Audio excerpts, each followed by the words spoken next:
마칩니다. KBS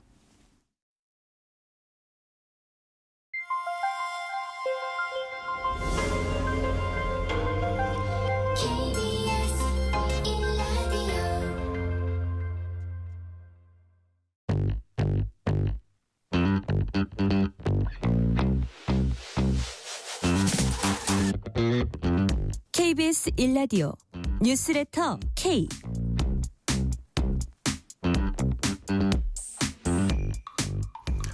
안녕하세요. 뉴스레터 K 진행하는 전종철입니다. 공수처가 윤석열 대통령 체포영장 집행에 나설 예정인 가운데 대통령 경호처는 적법 절차에 따라 경호 조치가 이루어질 것이라고 밝혔습니다. 윤석열 대통령은 관저 앞 지지자들에게 끝까지 싸우겠다는 내용의 편지를 썼고, 경찰은 방금 전부터 윤 대통령 체포 저지를 위해 농성하는 지지자들을 강제 해산시키기 시작했습니다. 국민의힘 신동욱 수석 대변인은 당 공식 입장을 낼 문제는 아니라면서도 진영 간 물리적 충돌까지 우려하는 상황은 자제돼야 한다고 말했습니다. 신임 재판관 2명 임명으로 8인 체제가 된 헌법재판소가 내일 2차 변론 준비 기일을 열 예정입니다. 주요 정치 현안들 정치 토크 코너에서 상세히 짚어봅니다. 제주항공 참사 희생자의 첫 발인이 오늘 치러지는 등 사고 수습 절차가 본격화되고 있습니다. 현장 기자 그리고 전문가와 함께 사고 원인 규명을 위한 조사 어떻게 진행되고 있는지 살펴보겠습니다. 문자 샵 9730, 짧은 문자 50원, 긴 문자는 100원, 어플리케이션 콩으로 보내시면 무료입니다. 유튜브 KBS 1라디오 계정 채팅으로도 얘기 나누실 수 있습니다. 문자 보내주시면 추첨을 통해서 커피 쿠폰 보내드릴 테니까요. 여러분의 이야기도 많이 들려주세요. 뉴스레터 K 지금부터 시작합니다.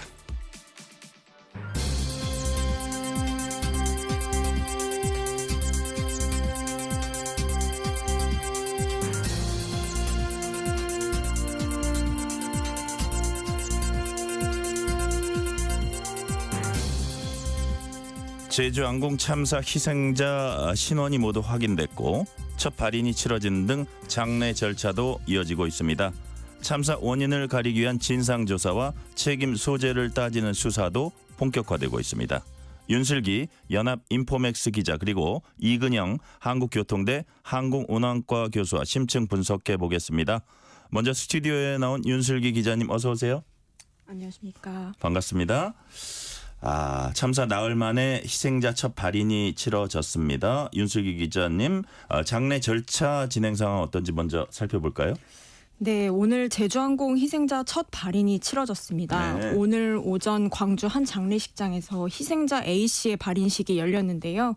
사망자 179명 중 A씨는 비교적 온전한 상태로 수습이 돼서 지난달 30일부터 유가족들이 장례를 치렀습니다. 네. 오늘 오후 광주 한 장례식장에서는 고향을 방문 후 한국으로 돌아가던 중 사고를 당한 태국인 희생자 B씨에 대한 발인도 치러졌습니다.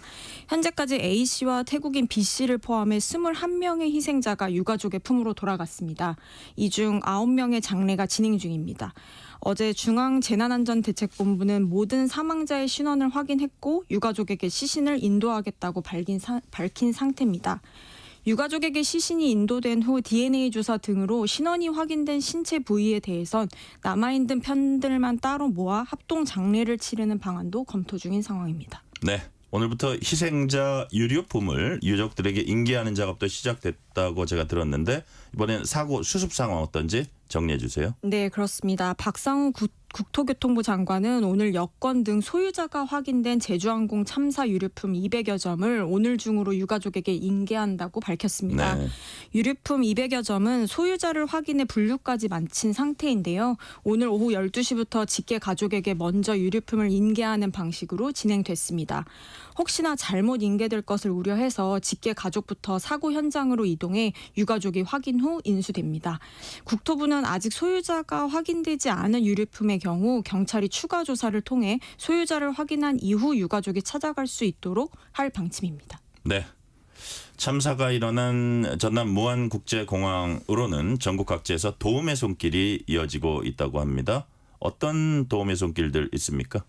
제주항공 참사가 발생한 무안공항에는 전국 곳곳에서 온 자원봉사자들의 발길이 이어지고 있습니다. 네. 새해 첫날인 어제 하루 동안 무안공항을 찾은 자원봉사자는 1,500여 명입니다. 네. 전국 각지에서 온 자원봉사자들은 몸과 마음이 지친 유가족들에게 따뜻한 식사를 대접하며 위로의 마음을 전하는 모습입니다.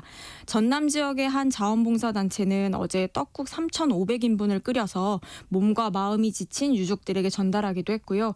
넷플릭스 프로그램 흑백 요리사에 출연했던 안유성 셰프 등은 전복죽 1,000인분을 만들어서 유족에게 대접하기도 했습니다.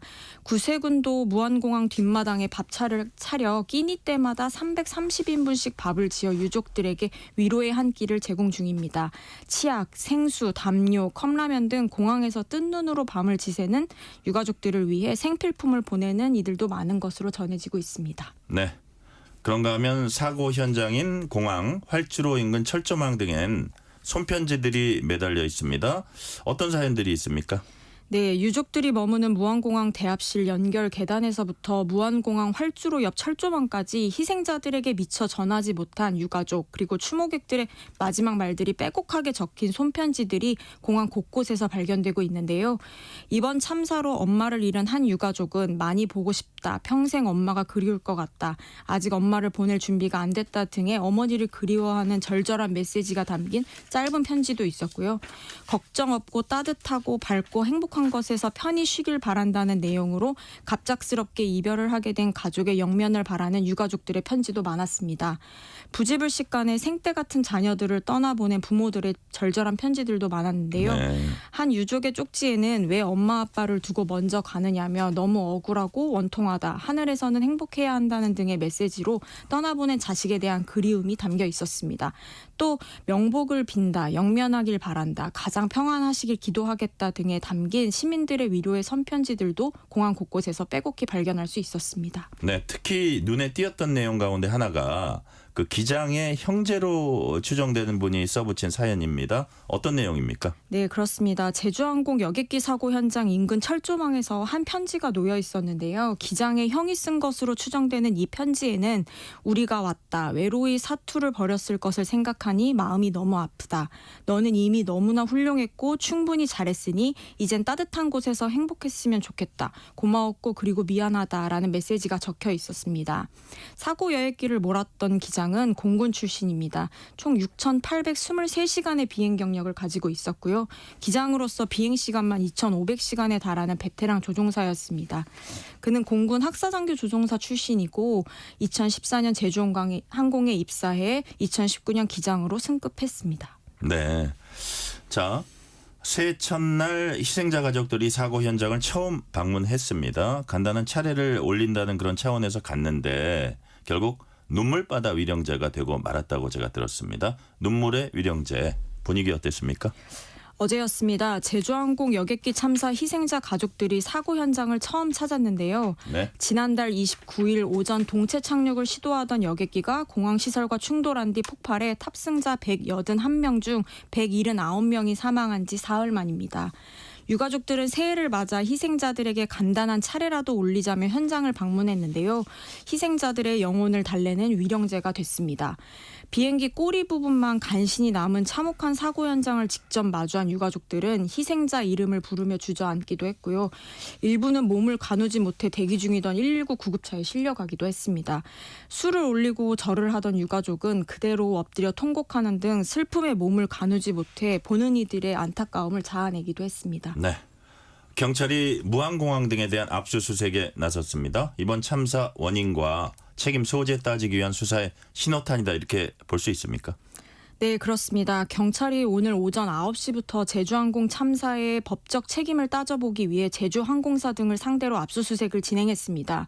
전남경찰청 수사본부는 무안공항 담당 부서 사무실, 부산지방항공청 무안출장소, 제주항공 서울사무소 등 3곳에 대해 수사관을 보내 사고 관련 자료를 확보 중입니다. 경찰 수사는 국토교통부가 진행하는 한미삽동조사와는 별개로 진행이 되는데요. 국토부 조사는 사고 원인을 기술적인 측면에서 밝히는 활동이고 경찰 수사는 항공기 운항, 정비시설과 관련한 재반 기록을 분석해 사고의 법적 책임이 어디 있는지 따져볼 계획입니다. 뭐 착륙 유도 시설의 하나인 방위 각 제공 시설 이른바 로컬라이저의 불법 여부, 정비 불량, 관제 과실, 조류 충돌 예방 미흡 등 각종 의혹을 살펴보고 있는 것으로 알려졌습니다. 다만 아직까지 형사 입건자는 없습니다. 네, 윤 기자 잘 들었고요. 여기서 잠시 이번 참사 원인 규명과 관련한 전문가 견해 들어보겠습니다. 이근영 한국교통대 항공운항과 교수 전화 연결돼 있습니다. 이근영 교수님 안녕하세요. 안녕하세요. 교통대 이근영입니다. 네, 시간 내주셔서 감사합니다. 자, 경찰이 강제 수사를 시작한 곳이 무안공항 담당 부서 사무실, 부산지방항공청 무안출장소, 제주항공 서울사무소 등 일단 세 곳입니다. 경찰은 어떤 내용을 주로 살펴보려고 하는 걸까요? 네, 일반적으로 사고가 발생하면 항공철도사고조사위원회에서는 사고 원인을 조사하고 유사한 사고의 재발 방지 대책 마련에 주력합니다. 네. 아울러 사고와 관련된 사법적 책임을 묻기 위해서 항공사, 공항공사, 국토교통부 등 관련 기관이 적법하게 일처리를 했는지 여부에 대한 수사가 병행되는 것으로 알고 있습니다. 네. 자, 무엇보다 중요한 게 이제 말씀하신 대로 원인 규명, 진상 규명이고 핵심은 역시 블랙박스입니다. 자, 그런데 비행기록 블랙박스로 불리는 FDR은 파손이 심해서 미국 교통안전위원회 분석을 맡기기로 했어요. 이럴 경우에 시간이 꽤 오래 걸린다고 하던데 얼마 정도 예상하십니까? FDR이 손상이 되어서 미국 NTS로 보내지기로 결정이 됐습니다. 네. 따라서 국내에서 분석하는 것보다는 5시간이 추가로 소요될 것으로 보여집니다. 네. 다만 손상 부위가 연결 커넥터라는 이야기가 있어서 이러한 경우 자료를 다운로드하는 데는 그리 오랜 시간이 걸리지는 않을 것으로 보여집니다. 그러나 1000개 이상의 파라메타가 기록된 FDR을 정밀 분석하기 위해서는 네네. 최소 3개월 이상은 소요될 것이라고 판단됩니다. 아, 이게 뭐 몇 년 수준은 아닐 걸로 일단 이번 경우에는 그렇게 본다는 말씀이시고요. 블랙박스만 분석하는 데는 그 1년은 걸리지 않을 네. 예상입니다. 일단 한 석 달 정도 예상하셨고요. 자, FDR에는 항공기 속도, 고도, 비행 경로, 엔진 정보, 랜딩 기어 작동 여부 등이 이제 기록돼 있다고 하는데요. 사고 원인 규명을 위한 필수 데이터라고 볼 수 있습니다. 근데 교수님 보시기에 이 가운데 특별히 주목해야 할 정보 어떤 내용일까요? 이번 사고의 경우에는 조류 충돌이 언제 발생했는지, 네. 또 한쪽 엔진 또는 양쪽 엔진 모두에 발생한 것인지, 또 조종사가 랜딩 기어와 플랩을 조작했는지 네. 등의 여러 가지의 데이터가 블랙박스를 통해서 우리가 분석될 거라고 생각합니다. 네, 지금 교수님 말씀을 들어보니까 역시 엔진이 한 개만 손상이 됐는지 두 개 다 손상됐는지 그리고 랜딩 기어를 매뉴얼로 했는데도 안 나왔는지 등등 그런 부분이 아주 핵심이 될 거라는 말씀으로 제가 이해가 되고요. 자, 반면에 블랙박스 내 음성 기록 장치는 음성 파일로 전환돼서 이르면 내일까지 실제 분석이 가능할 거란 전망도 나옵니다. 자, 교수님, 음성 기록 장치만으로도 꽤 중요한 내용을 어느 정도 파악할 수 있을 것 같은데 어느 정도까지 이게 가능한 겁니까? 조종실 음성 기록 장치는 4개의 채널로 기록이 되게 되어 있습니다. 예. 따라서 관제탑과의 교신 내용, 그다음에 기장과 부기장 간의 대화 내용, 네. 조종석 내의 각종 경고음 등을 파악할 수가 있어서 어느 정도 사고 당시의 윤곽은 조종실 음성 기록 장치 분석으로도 나올 것이라고 생각됩니다. 네. 자, 참사 직전 이른바 최후의 구분이 있습니다. 참사 직전 최후의 구분을 분석한 분들이 전파 기반 항공기 추적 시스템, 즉 ADS-B라고 하죠. ADS-B가 보내는 신호가 끊겼던 8시 58분에 이제 주목을 하고 있습니다. 관제탑이 조류 경보 발령한 직후였고요. 조종사가 메이데이 외치기 1분 전입니다. 이 시간에 신호가 끊겼다는 것. 교수님 어떤 상황을 추정하실 수 있습니까? 이 역시 FDR 자료가 있어야지 확실하게 알 수 있겠지만 네. 양쪽 엔진에서 전기를 발생시키는 제너레이터가 기능을 상실해서 전기를 생성하지 못하게 되는 단계에서 발생되는 현상이라고 추측할 수도 있겠습니다. 네. 다만 이것은 어디까지나 추측임을 말씀드립니다. 아, 전기가 끊겼다. 근데 이 부분에서 중요한 게 전기가 끊겼을 경우에도 왜 조종석 쪽에만 어떻게 작동되는 그런 뭐 전기라 그럴까요? 최후의 전기 있잖아요. 그런 부분까지 끊기는 경우는 어떤 경우입니까?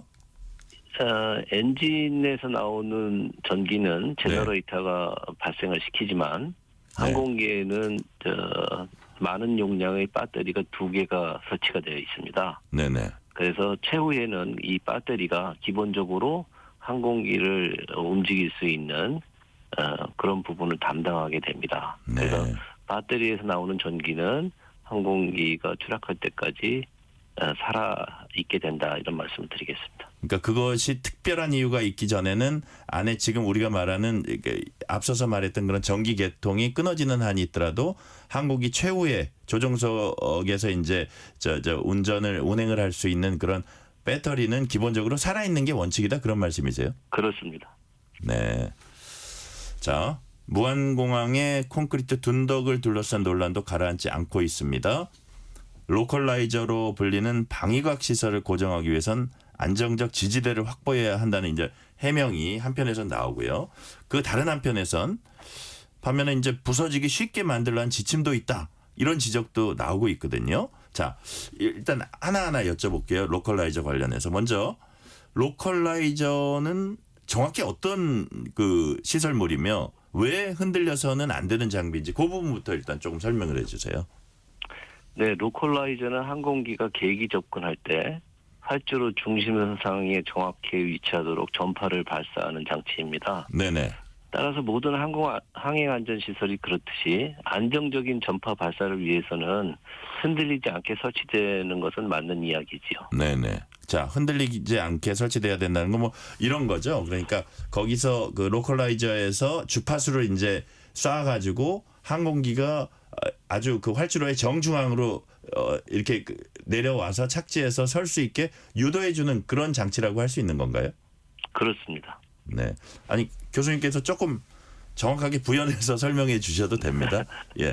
그러니까, 네, 이 예. 로컬라이저는 그 항공기가 그 육안으로 접근할 때는 네. 사용이 안 되는 것이고요. 네. 날씨가 안 좋다든지 계기 비행을 할 때는 이제 로컬라이저는 활주로 중심선을 맞춰주는 거고요. 네. 글라이드 슬롭이라고 활공각 지시기는 이제 항공기가 3도 각도로 정확하게 들어오게 그러니까 로컬라이저하고 글라이드 슬롭을 조합을 하면은 네. 이제 십자선상이 되는 거죠. 아, 그래서 그렇군요. 그 시그널을 찾아서 들어오면은 항공기가 정확하게 터치다운 존에 안전하게 접지할 수 있도록 그 시그널을 보내주는 장비입니다. 아, 그러니까 이게 X와 Y로 시그널을 정확하게 보내줘서 그 안쪽에 정확하게 들어오면 정확하게 뭐 터치다운, 랜딩할 수 있는 그런 상황이고 그래서 그것이 똑바로 올 수 있도록 유도하는 그런 장치란 말씀이시네요. 그렇습니다. 네네. 자, 로컬라이저가 어떤 거라는 거는 제가 이제 교수님한테 설명을 드렸고 지금부터가 이제 지금 논란이 되는 그런 어떤 부분들을 좀 질문을 해드릴게요. 자, 교수님. 근데 네. 이걸 무안공항처럼 콘크리트로 설치해 놓은 게 과연 적절한지를 둘러싸고 이제 논란이 많습니다. 그 아까 말씀하신 대로 로컬라이저가 막 뭐 여기로 왔다 저기로 왔다 하면은 그 자체 비행기가 그 활주로의 정중앙을 지나오지 않을 수 있으니까 위험하니까 그게 고정돼야 하는 거는 분명히 기본 전제고요. 근데 만약의 경우에 이제 비상 상황이라는 게 항상 돌발 상황 발생할 수 있는 거잖아요. 그렇다면 그 충돌 가능성도 우리가 상정을 해야 된다고 봤을 때 그 충격을 최소화할 수 있는 소재, 이른바 잘 부서질 수 있는 소재, 그래서 그 바로 어떤 비행기 충돌 시 지나갈 수 있는 소재 이런 걸로 만들어져야 되는 거 아닙니까? 교수님 그 부분은 어떻게 보세요? 네. 공항은 항공기 운항을 위해서 설치된 시설이지 않습니까? 네네. 네, 이런 관점에서 보면 어떤 이유에서건 항공기가 활주로를 지나칠 수 있는 상황도 발생될 수 있고 네네. 이런 사실에 근거한다면 항공기가 지나가더라도 안테나만 부러지게 설계하고 시공해야 되는 것이 합리적인데 네. 이번 무안 사고 같은 경우는 그 안테나는 부러지게 설계했는데 그 안테나 밑에 있는 네. 구조물이 네네. 항공기와 충돌해서 화재가 발생해서 문제가 발생된 것이기 때문에 네. 이런 부분은 시공 및 설계에 문제가 있다는 지적이 맞는 것 같습니다. 이게 교수님이 보시기에 요것만 하나 더 여쭤볼게요. 그 콘크리트 구조물 로컬라이저 무한공항 로컬라이저 관련해서 국내 다른 공항은 어떤지 그리고 해외는 어떻습니까? 지금 현재 조사된 거로 봐서는 국내 다른 공항에서도 여수공항 등 몇몇 공항에서 이렇게 콘크리트 구조물이 돌출되어서 네. 항공기가 지나가면 충돌할 수 있도록 그렇게 설치된 부분들이 확인이 되고 있고요. 네네. 그렇지만 전반적으로 해외에 있는 많은 공항들이 이 로컬라이저 안테나만 지면 위에 올라와 있어가지고 네. 항공기가 지나가면서 이제 안테나만 부러지는 그런 형태로 설치된 공항이 대부분입니다. 네. 그럼 실제로 히로시마 공항에서도 아시아나항공기가 낮게 접근해서 로컬라이저 안테나를 부러뜨리면서 진입한 사례도 있고요. 아, 그렇군요. 예, 그렇습니다. 자, 무한공항에선 참사 열흘 전에 예방위원회가 열려서 조류 충돌 위험 가능성을 경고했다는 언론 보도 제가 봤거든요. 이런 경고가 참사를 막는데 과연 얼마나 도움을 줄 수 있을지 이제 궁금하다는 그런 질문인데 무슨 얘기냐면 경고는 그냥 경고일 뿐 안전성을 높일 어떤 조치, 액션으로 가지 않았던 거 아닌가요? 바닷가에 위치한 공항들은 조류 충돌 위험이 상존하고 있고 네. 실제로 조류 충돌이 발생하고 있습니다.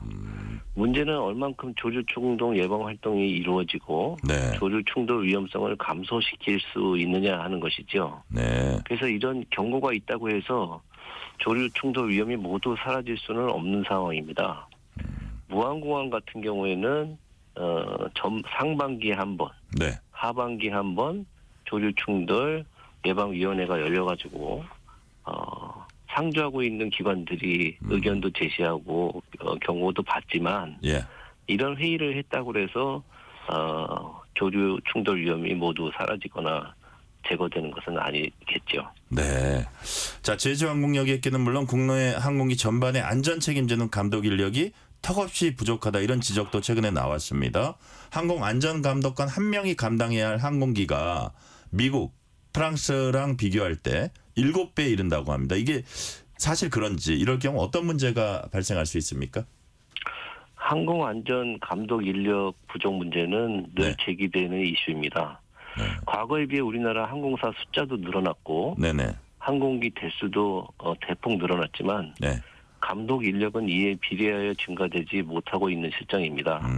이 부분은 시급한 보완이 필요한 부분이라고 생각합니다. 네.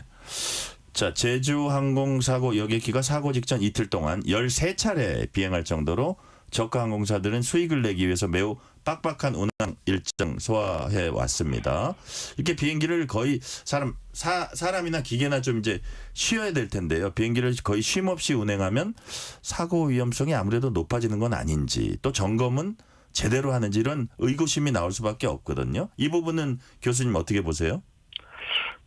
비행기는 이제 사람처럼 이렇게 쉬어야지 이제 안전이 증가되고 이런 부분은 아니고요. 아, 그래요? 예. 문제는 이제 그 중간에 중간 기착지에서 충분한 정비를 하고 뜨면은 문제가 없겠죠. 예. 그래서 이제 감독 당국에서 국내에서는 몇 분, 국제에서는 몇 분 이렇게 점검할 수 있는 시간을 설정하고 운영하고 있습니다. 네. 이 시간이 충분히 지켜지고 또 정비라든지 확인이 충분히 된다면 문제는 없겠죠. 그러나 이 부분도 조사 과정에서 면밀하게 살펴볼 필요가 있다고 생각합니다.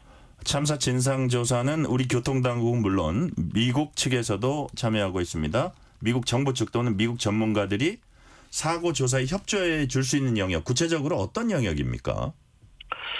미국의 NTSB는 항공사고조사에 대한 노하우가 많이 축적된 기관입니다. 네. 그래서 사고조사에 있어서 많은 도움을 줄 수 있다고 생각이 되고요. 아울러 미 연방항공청과 보잉사, 엔진 제작사들은 항공기 설계 및 제작, 정비 등에 관한 기술적 측면에서 조사에 기여할 부분이 많이 있을 것이라고 생각합니다. 네.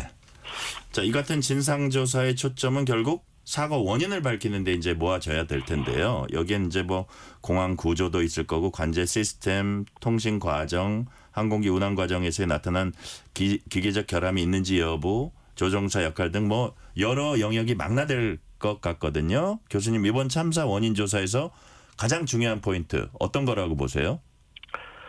사고 조사의 목적은 유사 사고의 재발 방지에 있습니다. 네. 따라서 데이터에 근거한 과학적이고 객관적인 조사와 네. 이를 바탕으로 한 개선 사항이 도출되어야 한다고 생각합니다. 어느 한 부분만을 강조한다거나 책임을 묻는 쪽으로만 조사가 진행되어서는 안 되겠습니다. 네. 좀 약간 연관되는 비슷한 질문일 수도 있는데요, 교수님. 최종 조사 결과 나올 때까지 시간이 오래 걸릴 거라 이제 관측이 많이 나옵니다. 최소 몇 달에서 뭐 3년이라는 얘기까지 나오고요. 그거는 얼마나 시간이 걸린지는 봐야겠지만 다만 지금까지 나타난 어떤 그 흘러나오는 얘기들, 조사 결과, 정부 대응 등으로 볼 때 앞으로 교수님 보시기엔 어디에 좀 더 이렇게 관심을 쏟아야 할 걸로 보십니까? 예, 사고 조사 과정에서 도출되는 기술적인 문제들은 그때그때 해결하는 것도 매우 중요하겠지요. 그렇지만 항공사의 인허가와 관련된 항공 정책, 또 공항공사의 전문성, 항공안전 감독 기능의 적절성 등 항공 분야의 가버넌스와 관련된 부분도 네. 종합적으로 개선될 필요가 있다는 생각입니다. 아, 그렇군요. 항공 분야 가버넌스 관련한 부분까지도 종합적으로 이렇게 좀 고려를 해야 된다는 말씀. 오늘 말씀은 여기까지 듣겠습니다. 지금까지 이근영 한국교통대 항공운항과 교수였습니다. 교수님 말씀 감사합니다. 고맙습니다. 자, 문자 하나 소개하고 윤슬기 기자에게 넘어갈게요. 4222님이 날씨도 추운데 유가족과 사고 수습 관계자들을 돕기 위해서 자원봉사에 나선 분들께 존경과 감사의 말씀을 전합니다. 힘내십시오. 라고 문자 주셨어요. 문자 감사드립니다. 자, 우리 윤슬기 기자님. 오는 6일까지죠. 국민 애도 기간입니다. 나라 안팎의 많은 분들이 제주항공 참사 희생자들을 추모하고 있습니다. 지금 어떤 분들이 주로 추모의 뜻을 전해 왔습니까? 네, 지난달 30일 오후부터 순차적으로 설치된 전국 합동분향소에는 제주항공 참사 희생자들을 추모하는 시민들의 발길이 이어지고 있습니다. 네네. 어제까지는 15만 명이 넘는 시민이 합동분향소를 찾은 것으로 파악됐습니다. 중앙재난안전대책본부에 따르면 전남 무안공항 1층과 무안 스포츠파크 실내체육관, 서울시청 본관 등 전국 시도 20곳과 시군구 80곳 등 모두 100곳에 설치된 합동분향소에는 전날까지 15만 7,900여 명이 찾아 희생자들의 넋을 기렸습니다. 재외동포청과 국내외 동포단체들도 위로의 뜻을 담은 성명을 발표하고 조화를 보내는 등 애도를 전하고 있습니다. 외교부 산하 재외동포 정책 전담기관인 재외동포청은 사고 발생 다음 날인 지난달 30일 공식 홈페이지 팝업창과 사회관계망 서비스 메시지 등으로 위로를 전했는데요. 네. 재외동포청은 희생되신 분들의 명복을 빌며 유가족들께 깊은 위로를 드린다. 정부는 모든 자원을 총동원해 피해 수습과 지원에 총력을 다하고 있다고 밝혔습니다. 네. 또 1월 4일까지 국가 애도기간으로 지정하고 네네. 전국 17개 시도에서 합동분향소를 설치해 운영한다라는 점도 전달했습니다. 각국 500여 개의 한인회, 10개의 대륙 한인회 총연합회를 대표하는 세계 한인회 총연합회는 애도문을 내기도 했는데요. 세한총연 산하 단체들도 잇따라 목소리를 냈습니다. 270만 미주동포를 대표하는 미주 한인회 총연합회와 아시아 22개국 75만 동포를 대변하는 아시아 한인회 총연합회 역시 성명을 내고 깊은 애도의 마음을 함께한다라는 뜻을 밝혔습니다. 네. 지금 윤슬기 기자가 정확하게 얘기한 대로 1월 4일까지 국가 애도 기간입니다. 1월 4일까지 모레까지네요. 국가 애도 기간인 거 다시 한번 확인해 드리고요. 자, 1분 정도 남았는데 마지막 질문입니다.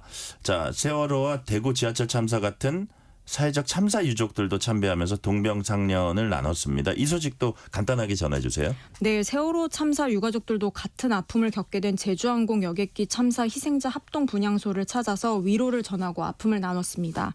4.16 세월호 참사 가족협의회 30여 명은 어제 제주항공 참사 유가족이 있는 무안국제공항 합동 분향소에서 참배를 했는데요. 네. 이들은 새해를 맞아 세월호 선체가 있는 전남 목포 신항을 방문한 뒤 돌아가지 않고 무안공항을 찾았습니다. 밝혔습니다. 세월호 참사 유가족들도 같은 아픔을 겪은 유가족들을 돕겠다는 뜻을 전하기도 했고요. 네. 또 삼풍백화점 붕괴 참사와 대구 지하철 화재 참사 등 사회적 참사 유가족이 모인 재난 참사 피해자 연대도 무안공항에 마련된 제주항공 참사 합동분향소를 찾아 조문하며 애도의 뜻을 전하기도 했습니다. 네, 오늘 말씀은 여기까지 듣겠습니다. 지금까지 윤슬기 연합인포맥스 기자였습니다. 앞서서 이근영 한국교통대 항공운항과 교수 말도 잘 들었습니다. 말씀 감사하고요. 실시간 교통정보 듣고 오겠습니다. 라디오 교통정보센터 김민혜 리포터 나와주세요. 네, 시각 교통 정보입니다. 퇴근 시간대가 다가오면서 일부 정체되는 구간은 있지만 평소 같은 시간대보다는 이동량 많지 않은 모습인데요. 다만 서울 도심에서는 집회로 인한 통제 구간이 있습니다. 한남대로 북한남 삼거리에서 버티고개 삼거리 쪽 루터 교회 앞 바위 3개 차로가 현재 집회로 통제 중입니다. 때문에 한남대교에서 남산터널 방향으로 굉장히 혼잡한데요. 일대 정체가 극심하니까요. 도로 이용에 참고하셔야겠습니다.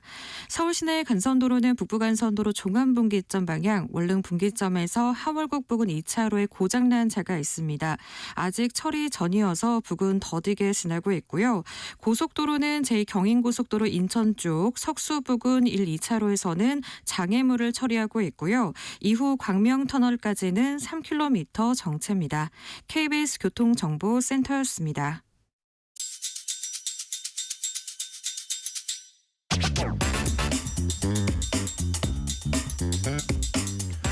오늘 하루 가장 뜨거운 뉴스들만 골랐습니다. 뉴스레터 K 정치 토크 호준석 국민의힘 대변인 김수민 시사평론가 나오셨습니다. 어서 오세요. 안녕하십니까. 네, 반갑습니다. 자, 윤석열 대통령 체포영장 발부된 지 사흘째입니다. 영장 유효기간 6일까지고요. 공수처장은 윤 대통령 체포영장 집행을 기간 내 처리하겠다면서 경호처를 향해서는 체포영장 집행에 응하지 않는 것 자체가 공무집행 방해다라고 이제 경고했고 대통령 경호처는 적법 절차에 따라 경호 조치가 이루어질 거라고 밝혔습니다. 조금 전에는 보니까 이제 경찰이 윤 대통령 체포 저지를 위해서 농성한 지지자들을 강제 해산시키기 시작했거든요. 그래서 어떻게 보면 일촉즉발로 가고 있는데 자 호준석 대변인 이런 대치 상황 어떻게 평가하십니까? 본적으로 보면 소환 조사에는 응하는 것이 맞다고 생각합니다. 다만 공수처가 그 동안에도 정치적인 편향성 때문에 여러 차례 이제 비판을 받아왔었는데 이번에 이제 영장 청구하는 과정에서도 불법성 또는 정치적인 편향성이 다시 한번 적나라하게 확인이 됐습니다. 우선 이제 수사권 문제는 내란죄 수사권은 경찰이 갖고 있는 것이 분명합니다. 이것은 법에 정해져 있는 것입니다. 검찰과 공수처는 이것이 직권남용을 자신들이 수사할 수 있는데 직권남용과 관련된 것이기 때문에 수사할 수 있다 이런 논리였지만 다른 그 김용현 장관이라든가 다른 군사령관에 대해서는 설령 그럴 수 있다 하더라도 현직 대통령은 헌법에 내란과 외환의 죄 외에는 소추되지 않는다라는 명시적인 규정이 있기 때문에 꼬리가 몸통을 흔드는 격으로 다른 죄를 가지고 이것도 대통령도 우리가 수사할 수 있다라고 하는 것은 사실은 법의 그 규정을 불법이라고 저는 봅니다.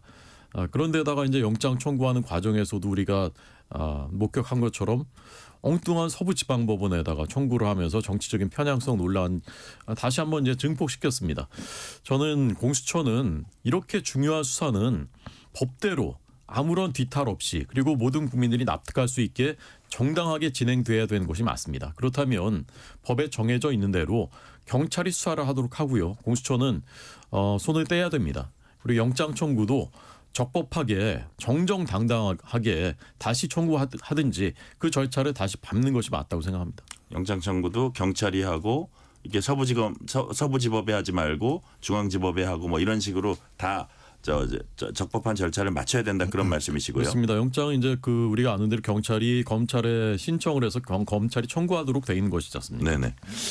자, 김수민 평론가님 지금 이제 전반적인 이 대치 상황을 전반적으로 평가를 해주시고 네. 지금 강제 해산을 시키는데 오늘 밤에 혹시 집행에 들어가는 거 아니냐 이런 또 전망도 일부 나오고 있는데 네. 그런 부분까지 어떻게 보세요? 일단은 해산을 시키기로 했다면 네. 추가적으로 인파가 다시 운집을 하고 이런 것들을 감안했을 때는 곧바로 집행을 하려고 하지 않을까 네. 그렇게 전망을 합니다. 물론 이 집행이 수월하지는 않을 것이고 경호처에서 저항을 할 것인데 여기에 대한 뭐 시나리오라든지 이런 것들은 공수처나 경찰에서 마련을 할 필요가 있겠고 다만 네. 그런 것들까지 고려해서라도 이걸 늦추지 않고 빠르게 집행을 해야 된다라고 하는 그런 방침이 아닌가라고 일단 추정을 해보겠고요.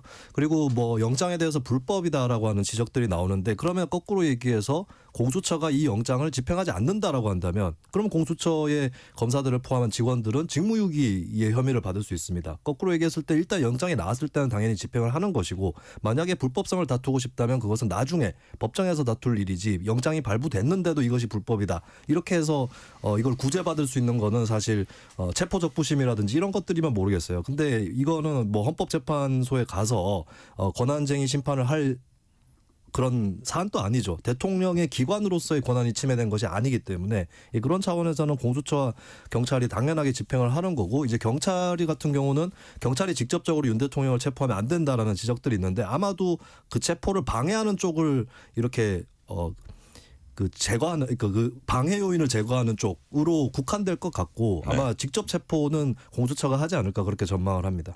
자, 이번에 법원이 발부한 영장을 보면요. 형사소송법 110조, 111조 조항을 예외로 한다. 즉 대통령실과 관저는 영장 집행 예외가 될 수 없다는 취지의 문구를 이제 포함을 시켰는데 자, 그동안 대통령 경호처가 대통령과 대통령실과 관저가 보안 시설이다라는 이유로 수사기관에 이제 접근을 막아왔던 걸 이번에도 그게 이제 재현될 거라는 생각을 염두에 둔 것 같아요. 그래가지고 이거를 영장이 집행되도록 하기 위해서 그런 뭐라 그럴까요? 뭐 첨부 비슷하게 그런 문구를 넣은 건데 여기에 대해서 이제 논란이 일고 있습니다. 허준석 대변인 어떻게 보세요? 그걸 논란이라고 할 수 있습니까? 저는 그 제 눈을 사실 의심했거든요. 그 네. 기사를 보고. 아니 우리나라 국민 중에 법의 적용을 안 받는 사람이 어디 있습니까? 우리나라는 법으로 그 칠이되는 법치 국가이지 않습니까? 대통령도 헌법과 법률을 어겼는지 그 문제 때문에 수사를 받아야 되는 것인데 판사가 어떻게 법 적용을 이 2조항 형사소송법 112조 113조는 예외로 한다. 그거는 그 판사가 아니라 신의 영역 아닙니까? 신의 영역. 옛날에 제왕들도 그렇게 못했을 겁니다. 저는 이런 그 사회 분위기가 마치 2017년에 우리가 겪었었던 탄핵 때에 그냥 모든 것이 쓸려 내려가던 마치 모든 의혹이 그냥 정당화되고 검증을 할 필요도 없는 것처럼 됐었던 그런 분위기가 재현되는 것 같다라는 이제 그런 느낌 받고요. 이것은 정말 매우 위험한 일이고 있어서는 안 되는 일입니다. 그리고 우리가 이미 서부지방법원에 영장을 청구했다는 것 자체가 서부지방법원장이 이번에 민주당이 추천한 헌법재판관 후보자 임명이 됐죠. 네. 그리고 거기에 또 한 명의 후보자도 서부지방법원에 재직을 하고 부장판사로 있고요. 영장 전담 판사는 우리법연구회 진보 성향의 거기 출신이라는 점 때문에 많은 분들이 우려를 했었던 건데 우려가 현실 이상이 되지 않았습니까? 영장 쇼핑에다가 영장에다가 그런 듣도 보다 못한 내용을 초법 자기가 법 위에 서가지고 이런 판사가 결국 영장을 발부했지 않습니까? 이렇게 되니까 수사 정당성을 잃어버리는 것이고요. 이미 저는 공수처의 수사의 정당성 그리고 서부지방법원의 영장 발부의 정당성이 다 무너졌습니다. 그래서 이건 처음부터 다시 해야 된다라고 말씀드리는 것입니다. 네. 잠깐 김수민 평론가로 넘어가기 전에 이런 것들 밀물 썰듯이 그냥 지나가는 네. 뭐 이런 표현을 쓰셨는데 네. 예를 들어서 이제 보수 진영의 일부 막 뭐라 그럴까요? 뭐 저항이라 그럴까? 지금의 어떤 지금 뭐 탄핵 절차나 탄핵 흐름에 대해서 반대하는 그런 것들이 윤 대통령의 어떤 계엄 선포 이거를 찬성하는 게 아니라 그런 식으로 막 법적인 아주 정밀하지 않게 하고 그대로 쓸려가는 그런 것들을 좀 경계하는 것이다. 그런 흐름도 있는 겁니까? 물론입니다. 저는 개인적으로 비상계엄령 선포가 정당하지 않다고 생각하고요. 그것의 이제 위헌성, 위법성은 재판을 통해서 다투어야 된다고 생각합니다. 그리고 헌법심판에서 다뤄질 것이고요. 다만 그것이 헌법과 법률에 의해서 이루어져야 되는 것이고 그것이 내란인가 그러니까 거기 폭동이 있었는가 국헌문란의 목적이 있었는가 이런 거 수사와 재판을 통해서 가려야 되는 겁니다. 그런데 민주당은 자신들의 반대 세력은 자신들 빼고는 죄다 내란 세력이다라고 벌써 규정하고 딱지 딱 붙이고서 낙인 찍고서 그냥 막 몰아가고 있지 않습니까? 한덕수 권한대행에 대해서도 탄핵 사유라고 도저히 볼 수 없는 것 해가지고 그냥 밀어붙여서 권한대행까지 탄핵을 시켰습니다. 이런 일들이 저는 국가 질서를 무너뜨리는 것이고 광의로 보면 이런 것이 그 국가 기관을 강압에 의해서 권능 행사를 불가능하게 하는 일종의 내란이다. 이런 일들이 벌어지고 있다. 이거대로 막아야 되는 것입니다. 현재 진행형이지 않습니까? 네. 자, 김수인 평론가님, 일단 그 아까 체포영장 그 조항으로 와서요. 어떤 법 조항은 적용 안 된다. 이런 단서를 영장에 달 수 있는 건가요? 정확하게 어떻게 들어갔는지를 알 수가 없는 것 같은데, 근데 저는 그 취지는 알 것 같아요. 왜냐하면 형사소송법 안에 취지가 들어가 있습니다. 예를 들면은 공무상 비밀과 압수 조항하고 군사상 비밀과 압수 이게 110조, 111조인데 여기 각 2항에 보면 전항의 책임자는 국가의 중대한 이익을 해야 하는 경우를 제외하고는 승낙을 거부하지 못한다. 예, 다 승낙을 거부하지 못한다. 그러니까 승낙 없이는 압수수색을 할 수 없다는 조항과 함께 정말 중요한 경우가 아니면 승낙을 거부하지 못한다라는 게 형사소송법에 이미 명시가 돼 있거든요. 아마 법원에서 이 취지를 더 부각시켜서 영장을 집행을 한 것이 아닌가 그렇게 보여집니다. 물론 조금 더 따져봐야 될 것은 그 조항을 반드시 넣을 필요가 있었는가. 왜냐하면 이 항에 이 단서가 있기 때문에 굳이 안 넣어도 되는 걸 넣은 건 아닌가. 이 부분은 저도 따져볼 만하다고 보고요. 그리고 서울중앙지법이 아니라 서울서부지법에서 영장이 발부가 된 거는 공수처가 기소하는 사건을 1심 재판을 서울 중앙지법에서 하게 돼 있을 뿐입니다. 이걸 영장을 청구하는 걸 반드시 서울중앙지법에서 해야 될 이유가 없는 것이고 윤석열 대통령의 관저가 위치하고 있는 그 주소가 그 관할 법원이 서울 서부지법이거든요. 그런 의미에서 이거는 별 문제가 없다. 거기에 재직하고 있던 판사 몇 명이 지금 민주당 추천, 야권 추천으로 헌법재판관 후보자로 가게 된다. 이거는 사실 그 사람들이 이번 영장 심사를 한 것도 아니고 서울 서부지법이 무슨 정당도 아닙니다. 이거는 굉장히 법관에 대한 모욕일 수 있다. 이 말씀을 좀 드립니다. 자, 지금 그 호준석 대변인이 얘기했던 그런 부분, 어떤 법적인 판단이 나지도 않았는데 상대당에서 이거를 탄핵 내란 딱지를 붙이고 막 몰아가는 그런 부분, 그러다 보니까 어떤 법적으로 조금 엄밀하게 이렇게 하나씩 두드리고 갈 부분들이 조금 뭐라 그럴까 막 쓸려가듯이 밀물 쓸려가듯이 지나가는 건 아니냐. 특히 이제 보수 진영에서는 박근혜 전 대통령 탄핵 때 이제 트라우마가 있기 때문에 그런 것들을 좀 하나하나 따지겠다는 그런 입장이거든요. 이런 입장에 대해서는 어떻게 보세요? 박근혜 전 대통령하고 경우가 다른 게 박 전 대통령은 탄핵 심판이 다 끝나고 나서 법의 불소추 특권을 입어가면서 결국에 시간을 좀 벌다가 그 다음에 구속이 되고 처벌이 된 거거든요. 근데 지금 이제 내란죄 같은 경우는 이게 일단 혐의가 있기 때문에 수사를 할 수밖에 없는 것이고 사실 내란인지 아닌지를 수사로 가려야 되는데 체포라는 게 내란이 유죄이기 때문에 체포를 하는 게 아닙니다. 나와가지고 소환에 응해서 소명을 하라라고 경찰 공수처 합쳐서 공조본이죠. 여기서 3번에 걸쳐서 체포영장을 소환 요구를 했던 것이고 체포영장 발부 요건은 구속하고 또 달라요. 혐의를 상당하게 의심할 만한 이유가 있고 또 거기에 더해서 소환에 불응한다라고 하면 체포가 되는 겁니다. 근데 본인이 윤석열 대통령이 응하지 않았기 때문에 이 부분은 내란이다 아니다를 떠나서 이건 체포영장을 발부할 수밖에 없는 요건이다. 뭐 이런 것이죠. 그리고 공수처에 내란 수사권이 없다라는 지적이 나오는데 사실 원래 그러니까 국민의힘이 예전에 민주당의 검수완박이나 수사권 조정에 대해서 비판할 때 그 취지를 돌아보시면 알 것 같아요. 사실 어느 나라도 제가 알기로도 수사권을 검찰이 어디까지 하고 경찰이 어디까지 하고 이렇게 떡 썰듯이 자르는 나라는 제가 알기로 OECD 국가 중에 거의 없는 것으로 알고 있어요. 그러니까 실제로는 불가능하다는 겁니다. 그런데 공수처나 검찰청법에 검찰이나 공수처가 어떤 사건을 일단 이제 본인들의 수사권이 있는데 그 사건에서 직접적으로 연관이 있는 부분을 추가적으로 할 수 있는 부분이 열려 있었던 것이 지금 드러난 거죠. 그럼 국민의힘 입장에서도 과거에 수사권을 딱 잘라서 분리하고 한쪽에서 절대 못 건드리게 하고 이것이 부당하다고 생각을 했다면 이번에 법 해석이 그렇게 되는 거에 대해서 그걸 굳이 거부할 이유가 있는 것인가. 결국에 상황에 따라서 누가 수사 대상이냐에 따라서 기준이 달라지고 있는 거 아니냐. 이렇게 반문을 할 수밖에 없을 것 같습니다. 자, 짧게 하나 김수인 평론가께 질문을 드리면 이런 일종의 이제 불응 전략이라고도 보여질 수 있는데 이런 게 향후 이제 구속영장 심사나 탄핵 심판에서 어떤 영향을 끼칠까요? 저는 일단 뭐 대중적으로 자신이 없는 것이다라는 해석이 나올 수밖에 없을 것 같고요.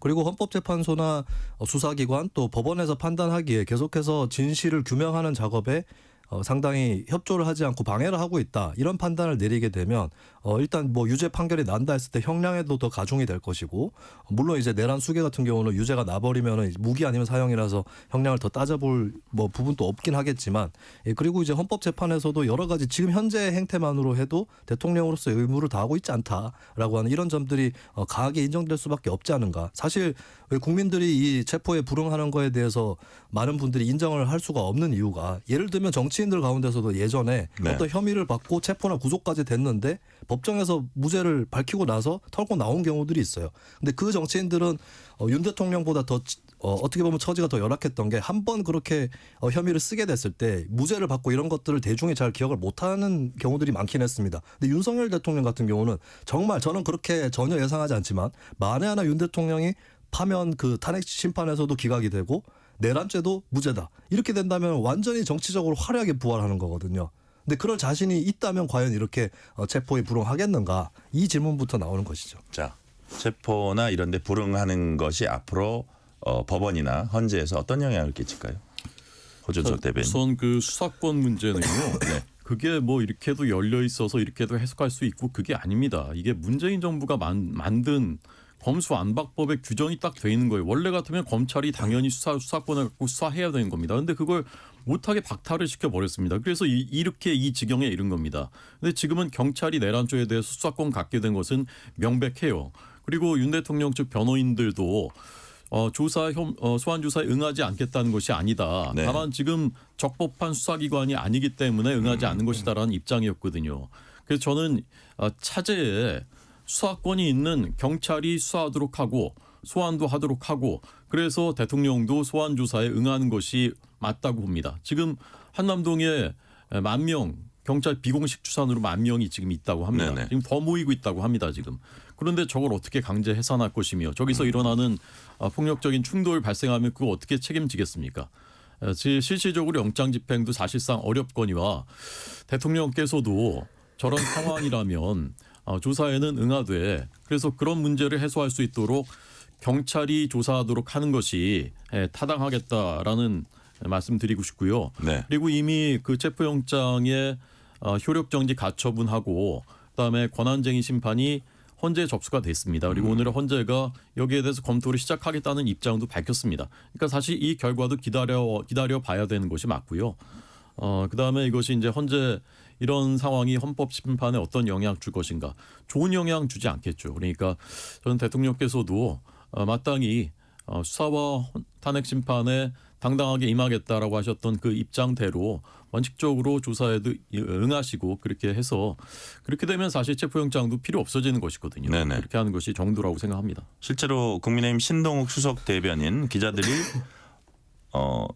윤 대통령 이제 편지 내용 제가 이제 이어서 질문을 드리겠지만 여기에 대해서 물어봤더니 그런 어떤 물리적 충돌까지 우려한 상황은 자제돼야 된다 됐고요. 관련되는 그 질문을 드릴게요. 윤 대통령이 어젯밤 대통령 간접 지지자들에게 대한민국이 위험하다. 여러분과 함께 끝까지 싸우겠다는 메시지 전달했습니다. 김수인 평론가님 어떻게 평가하세요? 네, 이거는 사실 본인이 잘하면은 해결될 수 있는 문제를 대중적으로 위험을 전가시키는 상당히 정치인으로서는 해서는 안 될 가장 나쁜 행위를 했다. 지지자들을 위험에 빠뜨리는 거예요. 이 말을 듣고 이 말이 없다 해도 지금 지지자들이 앞에 모여서 경찰과 공수처의 집행에 대해서 방해를 하거나 막으려고 하는 이 의지가 굉장히 충만한 상황에서 여러분들이 다칠 우려가 있으니 여러분 좀 해산을 해주시고 나중을 기약하자. 이렇게 가는 것이 지도자의 정도인 거죠. 근데 오히려 이 지지자들을 부추기고 있다. 그렇게 되면 사실 경찰 기동대도 오고 공수처도 오고 대통령 경호처도 있고 이런 상황에서 굉장히 위험한 그런 사태로 갈 수 있는 피를 보는 상황으로 잘못하면 갈 수 있다라고 하는 거 굉장히 우려가 되는 것이고 대통령 경호 입장에서도 이건 바람직하지 않습니다. 관저 앞에 일반 시민들하고 공권력하고 뒤섞여 있다. 이런 상황에서 경호처가 또 어떻게 움직일 거냐 했을 때 이건 경호 입장에서도 바람직한 게 아니거든요. 굉장히 정치인으로서 최악의 행위가 나오고 있다. 저는 정말 8년 전만 해도 박근혜 전 대통령을 나중에 비교 대조의 대상으로 소환하게 될 줄은 꿈에도 몰랐습니다. 지금 보면 박근혜 전 대통령은 굉장히 윤석열 대통령에 비하면 정상이다. 라고 하는 그런 대목이 이번에 또 드러난 거라고 볼 수 있고 그리고 네. 법적으로 문제가 될 것이 이게 만약에 내란이 지금도 계속되고 있는 것으로 해석이 되면 윤석열 대통령 내란 선동이 추가될 수 있다는 점 그리고 앞에서 집회를 하시는 분들도 유념을 하셔야 될 게 우리 형법에 소요죄라고 있습니다. 다중이 집합하여 폭행, 협박 또는 손괴 행위를 한 자는 처벌을 하도록 그렇게 소요죄가 있고 만약에 내란의 범위 안에 소요가 들어가 있으면 내란죄가 적용되는 거거든요. 네, 네. 그리고 이 경찰이라든지 공무원들이 해산을 경고를 했는데 해산하지 않으면 다중 불해산 죄까지 그렇게 적용될 수 있다는 점 이것을 좀 앞에 시위를 하시는 분들이 유념을 하셔야 될 것 같습니다. 네. 일부 시간이 이제 1분 채 안 남았는데 일단 허준석 대변인 이 부분은 어떻게 보세요? 끝까지 싸우겠다라는 대통령의 말씀이 법정에서 싸우겠다라는 뜻이기를 바랍니다. 대통령은 법조인으로 평생 살아오셨고 네. 또 본인도 그런 의지를 밝히셨기 때문에 그렇고요. 경찰 기동대가 영장 집행에 동원이 된다는데 그것도 사실은 불법입니다. 검찰이 경찰을 수사 지휘할 때 경찰이 영장 집행할 때 같이 갈 수 있는 겁니다. 네. 그런데 공수처가 경찰을 지휘할 수 있다는 규정은 어디에도 없습니다. 그렇기 때문에 이것도 또 하나의 불법적인 요소를 남기는 것이거든요. 그래서 지금이라도 다시 소환 일정 조율하고 경찰이 그렇게 해서 경찰이 조사하고 그렇게 하는 게 정도라고 생각합니다. 네. 뉴스레터 K 1부는 여기서 마치고 2부가 이어집니다. 2부에서도 정치 토크 이어가겠습니다.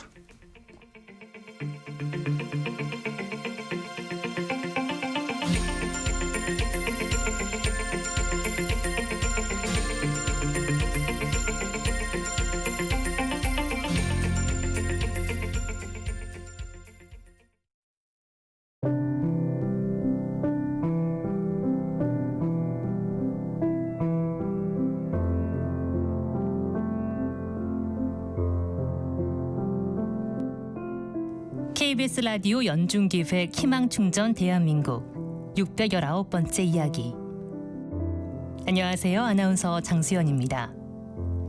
13살 호경이의 아빠와 엄마는 할아버지와 할머니입니다. 2살 무렵 아빠는 호경이를 할아버지 댁에 맡긴 채 멀리 떠나버렸는데요. 선천성 심장병이 있는 호경이와 중증 장애를 가진 고모까지 치료비를 위해서 할아버지와 할머니는 일을 놓을 수가 없었습니다. 지금도 새벽에 나가서 늦은 밤이 돼서야 집에 오는 할아버지와 할머니. 약한 심장 탓에 심한 운동과 외출도 힘들고 고모가 곁에 있어도 대화와 소통이 쉽지 않아서 호경이의 마음은 늘 외롭기만 한데요. 오늘도 혼자 밥을 차려 먹고 숙제를 하고 쓸쓸하게 잠이 든 호경이. 아직은 돌봄의 손길이 절실한 호경이를 위해서 여러분의 마음과 상을 보내주세요.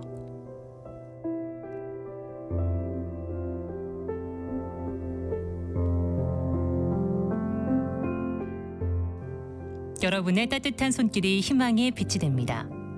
ERS 060-700-1580 060-700-1580 한 통화 3,000원으로 희망을 선물해주세요. KBS 라디오 연중기획 희망충전 대한민국은 초록우산 어린이재단, 인탑스 주식회사, 그리고 청취자 여러분과 함께합니다. ERS 060-700-1580 한 통화 3,000원입니다.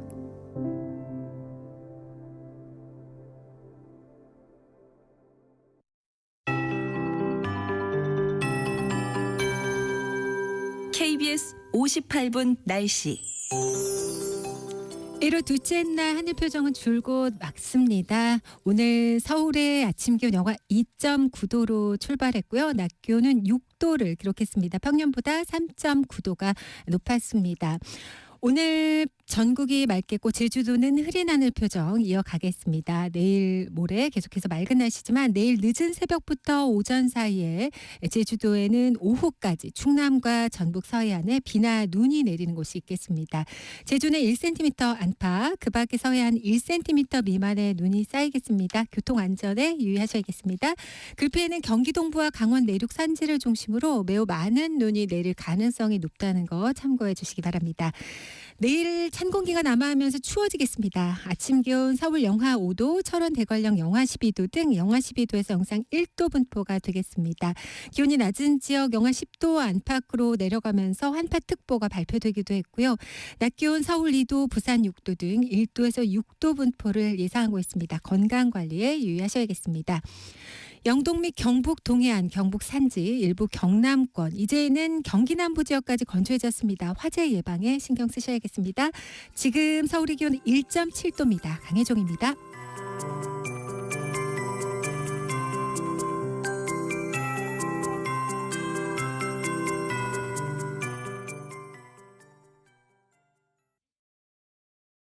정성을 다하는 국민의 방송 KBS가 6시를 알려드립니다. AM 711kHz, FM 97.3MHz, KBS 1라디오입니다. HLKA.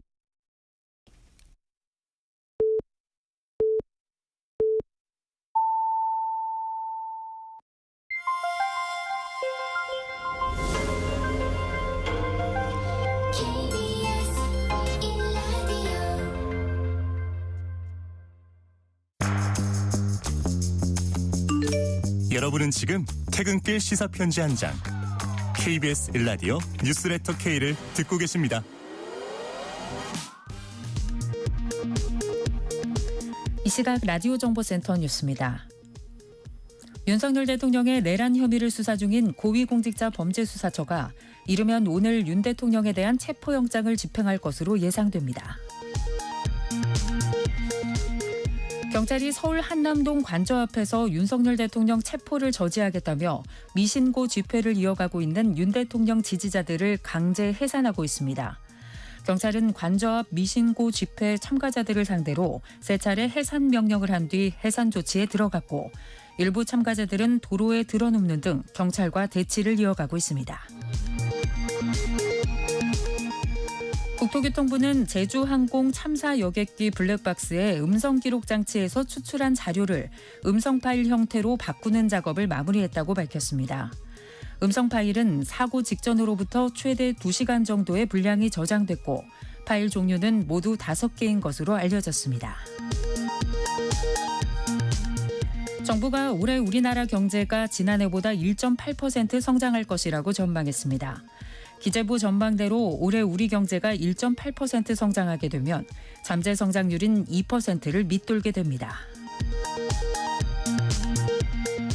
미국 루이지애나주 뉴올리언스에서 발생한 픽업 트럭 돌진 사건으로 현재까지 15명이 숨진 가운데 네바다주 라스베이거스의 트럼프 호텔 앞에서는 테슬라 사이버 트럭이 불에 타 1명이 숨지고 7명이 다쳤습니다. 미국 수사당국은 이 두 사건이 연관됐을 수 있다고 보고 테러 가능성을 조사하고 있습니다. 지금까지 라디오 정보센터 뉴스 편유희였습니다.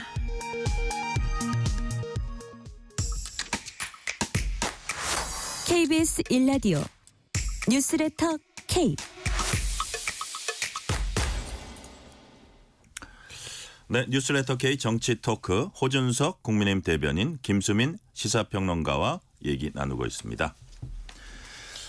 자, 대통령의 메시지까지 이제 얘기를 했고요. 일부에서는 민주당은 조속히 체포영장을 집행해야 한다 이렇게 촉구를 했습니다. 박찬대 민주당 원내대표의 말 들어보시겠습니다. 신속하게 내란을 진압하지 않는다면 혼란이 가중되고 대한민국의 위기는 증폭될 것이 불보듯 뻔합니다. 내란 진압과 국가 정상화를 위해 다음과 같은 조치를 즉시 이행해야 합니다. 첫째, 공수처, 경찰, 합동공조수사본부는 체포영장 집행을 미루지 말고 오늘 곧바로 내란 수괴 윤석열을 체포하십시오. 대한민국 전복을 기도한 내란 수괴 체포를 방해하는 것은 내란 공범이라는 자백입니다. 대통령 경호처는 공무집행을 방해하지 말고 체포영장 집행에 순순히 협조하십시오. 자, 지금 뭐 내란 공범이라는 자백이다. 내란 수괴 체포를 방해하는 건 내란 공범이란 자백이다. 대통령 경호처도 순순히 협조하라고 이제 촉구를 했는데, 자, 김수민 평론가님, 민주당은 체포영장 집행 앞두고 의원들에게 이제 비상 대기령을 내렸다고 해요. 왜 이 시점에 네. 비상 대기령 무슨 의미일까요? 일단 뭐 이게 사상 초유의 상황인 것이고요. 네. 또 비상사태죠. 왜냐하면 최근에 뭐가 또 추가적으로 드러났냐면 저기 광주 전라남도 호남 지역이죠. 호남 지역에 있는 13공수여단 7공수 13공수가 이미 이제 그 당시 출동을 하려고 했었다는 게 드러났었고 최근에 또 추가적으로 드러난 게 11공수여단까지 추가적으로 드러났어요. 그때 다 대기를 하고 있었고 이런 부분들. 그러니까 그때 동원된 군대라든지 이 범위가 도대체 어디까지인가 아직까지도 명확하지 않고 더 있을 수 있는 이런 이제 중대한 사태고 물론 이거는 주장인 수준이라 할지라도 예를 들면 박선원 의원이 그 정보사의 블랙 요원들 아직 복귀를 안 한 사람들이 있다라고 하는 점들 이런 것들이 현재 불안한 상황일 수 있는 거거든요. 윤 대통령의 현재 태도를 봤을 때는 또 다른 어떤 집단 행동이라든지 이런 것들을 직접 촉구하기도 했고 또 벌일 수도 있다라고 하는 점 이런 것들은 국민들도 많이 우려를 하는 부분일 겁니다. 아무래도 정치권이나 국회의원들은 현재로서는 좀 이 사태를 지켜보면서 대기를 할 필요가 있을 수밖에 없다 이렇게 평가를 합니다. 지금 아까 우리가 조금 얘기 나눴듯이 그 한남동 관저 앞에서 찬반 어떤 시위랄까요? 집회 같은 게 있으니까 그런 면에서 또 집행을 앞두고 만에 하나 불상사가 생기지 않을까 막 그런 차원이 아닐까 싶은 생각도 듭니다. 자, 내란 우두머리 체포를 방해하는 건 내란 공범이라는 자백이다. 라는 민주당 원내대표의 말 어떻게 보십니까? 허준석 대변인님. 박찬대 원내대표님의 그 최근에 저런 언행들 뭐 그전에도 그랬지만 저는 그런 느낌이 듭니다. 완장찬 사람의 독선과 오만과 뭐 이런 것들이 느껴집니다. 행정부와 사법부에 대해서 그냥 명령을 하잖아요. 지금 좀 전에 들으셨지 않습니까? 명령에 촉구라고 지금 표현하셨지만 뭐 하십시오 이렇게 하지 않습니까? 실제로 한덕수 권한대행이 우리 말 안 들었어 그냥 목을 날리지 않습니까? 쳐버리지 않습니까? 초법적인 존재들이라고 저는 생각합니다. 지금 이미 본인들이 집권을 했다고 생각을 하고 이미 그전부터도 입법부의 권력을 가지고 행정부 겁박하고 사법부 겁박하고 계속 탄핵하고 이렇게 했었지 않습니까? 이제는 눈에 보이는 것도 없는 거죠. 더 이상.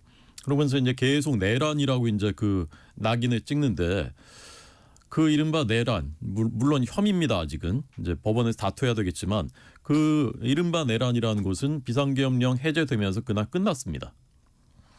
그런데도 계속 내란을 진압해야 한다고 합니다. 그리고 모두 내란범이다, 내란 공범이다, 동조 세력이다 이렇게 다 몰아가고 있습니다. 그런데 실제로 지금 대한민국의 국가 질서를 흔들고 경제가 이렇게 어렵고 경기는 너무나 골목 상권도 힘들고 그리고 환율은 치솟는데도 불구하고 그런 거 다 아랑곳하지도 않고 행정부를 사실상 무정부 상태로 만들고 이렇게 폭주하고 있는 것이 그것이야말로 지금 내란 아닙니까? 국헌 문란시키는 거 아닙니까? 그런 일을 지금 민주당이 오직 이재명 집권만을 위해서 하고 있는 겁니다. 멈춰 세워야 될 것은 막아야 될 것은 바로 이런 행위입니다. 자, 근데 이제 민주당 쪽에서는 또 그런 말씀하신 부분에 대해서 결정적으로 시작한 거는 대통령의 비상계엄이었고 그 이후 국민의힘의 어떤 뭐라 그럴까 태도였고 뭐 이런 또 주장을 하거든요. 근데 어쨌든 그 이전의 과정도 또 있었다는 것까지 합해서 말씀하시는 건가요? 그러니까 대통령의 비상계엄령 선포는 법의 판단 받아야죠. 진행되고 있지 않습니까? 헌재가 탄핵심판 내일인 두 번째 변론 준비기일 진행되고요. 수사기관의 수사가 지금 진행되고 있고 하지 않습니까? 당연히 그건 받아야 되는 것이고 과거형입니다. 지금 진행되는 현재형에 대해서 저는 말씀드리는 것입니다. 네. 자, 혹시 김수임 평론가님 넘어가도 되죠? 지금 이 상황은? 네, 아까 뭐 말씀드린 말씀하셨으니까. 자, 국민의힘은 사법부의 엄정하고 신속한 법 집행을 강조했습니다. 국민의힘 권성동 원내대표 말 들어보시겠습니다. 2025년 새해 대한민국의 최우선 과제는 국정안정입니다. 국정안정에는 사법부의 역할이 중요합니다. 사법부가 신속하고 공정한 판결로 헌정 질서의 중심을 잡아주어야 합니다. 특히 사법부는 이재명 대표와 민주당의 각종 비리범죄 혐의에 대한 재판을 신속하고 엄정하게 진행해야 합니다. 윤석열 대통령 영장심사는 신속하게 진행하면서 이재명 대표 재판을 지연시킨다면 사법부의 공정성에 대한 신뢰는 흔들릴 수밖에 없습니다. 사법부는 그동안 이재명 대표에게 유독 너그러운 판결을 내려왔다는 지적을 겸허히 새겨봐야 합니다. 자, 호준석 대변님, 네네. 권성동 원내대표는 윤석열 대통령 부분은 아주 신속하게 하면서 이재명 민주당 대표 부분은 아주 지연한다면 이건 공정성이 흔들릴 수밖에 없다. 그러면서 어떤 얘기를 했냐면 공직선거법 위반 2심 판결은 반드시 2월 15일 안에 나와야 한다 이렇게 촉구를 했거든요. 네. 왜 2월 15일이죠? 그거는 촉구가 아니고요. 그건 법에 딱 정해져 있는 겁니다. 336? 예, 법만 지켜도 우리 사회가 혼란이 크게 걷어내질 수 있거든요. 그런데 법을 안 지키기 때문에 자꾸 문제가 생기는 것입니다. 그래서 법을 안 지키는 것은 그것대로 심판을 해야 되는 것입니다.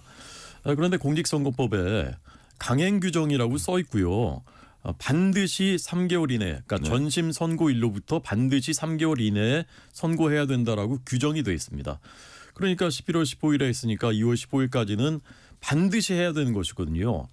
판사라는 게 사법부라는 게 법 지키라고 국민들 법 지키라고 있는 건데 그걸 안 지키면 되겠습니까? 이건 그냥 원칙이고 원론이고 당연히 해야 되는 겁니다.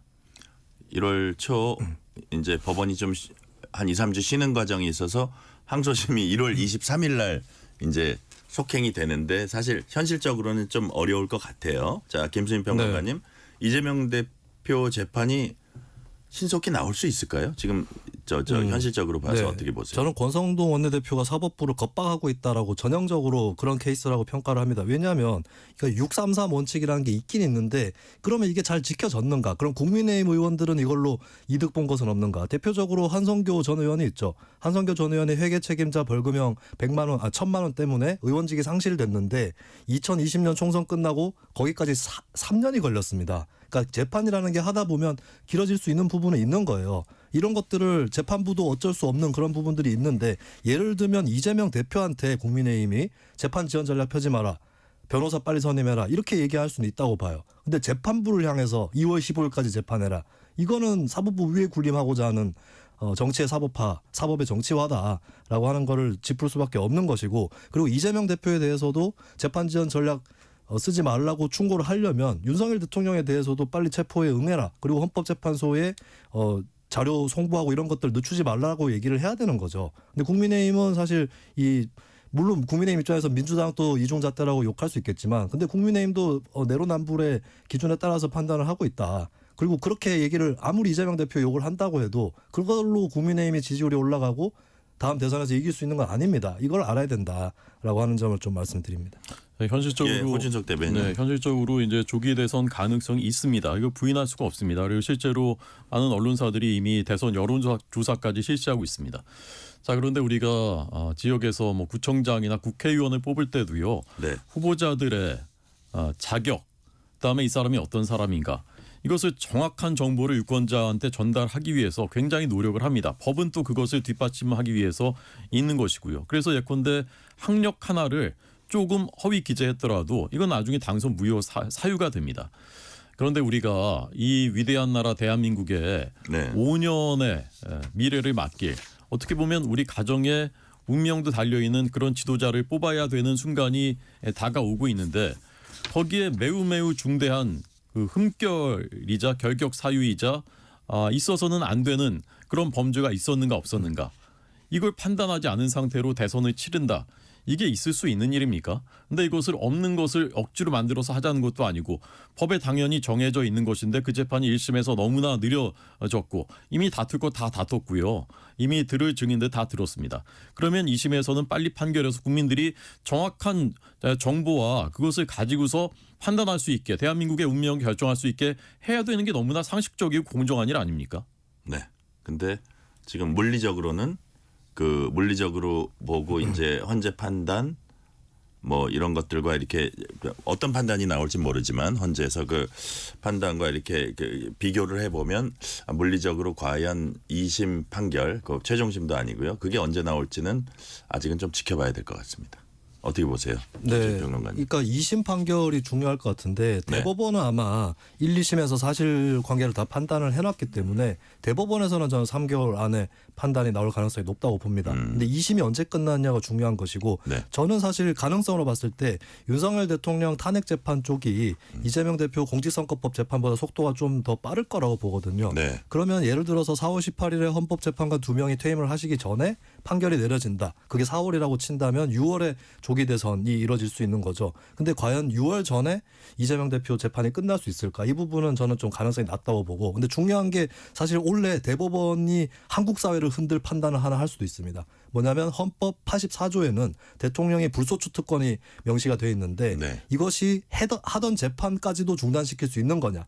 아니면 대통령 재임 중에 새로 기소되는 것만 막히는 거냐. 요게 아직 헌법학자들도 의견이 많이 다르거든요. 대법원이 만약에 이재명 대표 재판을 2심 끝나고 넘겨받게 되면 근데 보니까 대선 일정은 앞에 다가와 있고 그럼 대법원이 아마 그걸 1차적으로 판단을 하게 될 것 같은데 그런 것도 한번 좀 우리가 미리 눈여겨볼 필요가 있는 것이고 저는 걱정이 되는 게 예를 들면 헌법 84조 해석은 정치적인 걸로 하면 안 되는 거예요. 그러니까 헌법을 충실하게 해석해야 되는 건데 국민의힘에서는 100% 재판은 계속 된다라고 해석을 하실 거 아닙니까? 근데 그걸 보고 국민들이 국민의힘이 주장하니까 틀린 것 같다. 이렇게 한 70%가 돌아서 버리면 어떡하나. 그러니까 저는 국민의힘이 평소에 헌법 해석 논쟁에 대해서 충실하게 헌법을 해석을 한다면 그런 역효과가 안 날 텐데 계속해서 헌법재판관 임명이라든지 헌재에서도 다 임명을 하면 된다라고 얘기하는 것조차 반대로 틀어왔던 게 국민의힘이라서 국민의힘이 오히려 이재명 대표의 유리한 헌법 해석을 사회적으로 이끄는데 이바지하지 않을까. 저는 그런 또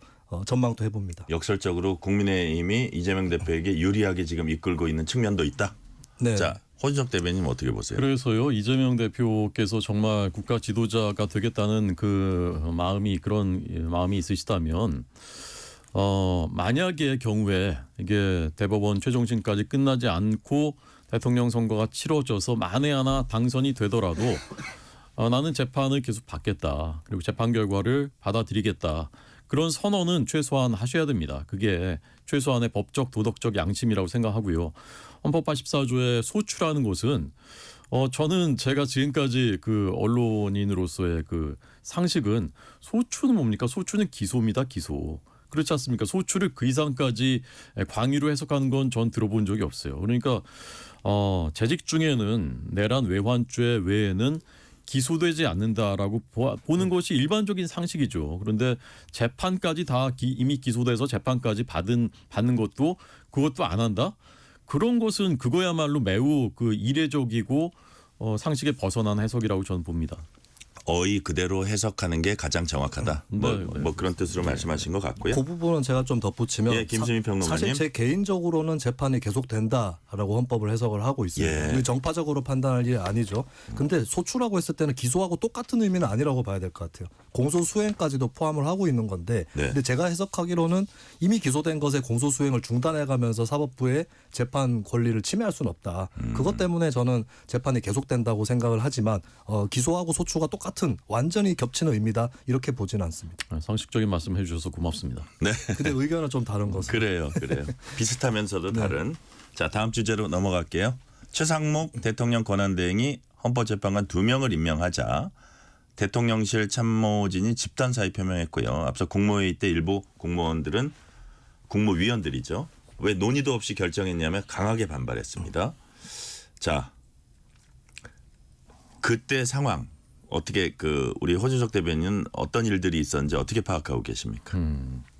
그러니까 오늘 여러 언론들의 취재를 종합하면 특히 이제 관료 출신이 아닌 정치인 출신 국무위원들, 그다음에 이제 법제처장, 그다음에 이제 방통위원장 직무대행 이런 분들이 뭐 들리는 얘기가 있었는데 헌법재판관 2명을 만난 적이 있었냐 뭐 이렇게도 물어봤고 최상목 대행이 전혀 아니다 이렇게 얘기를 했고요.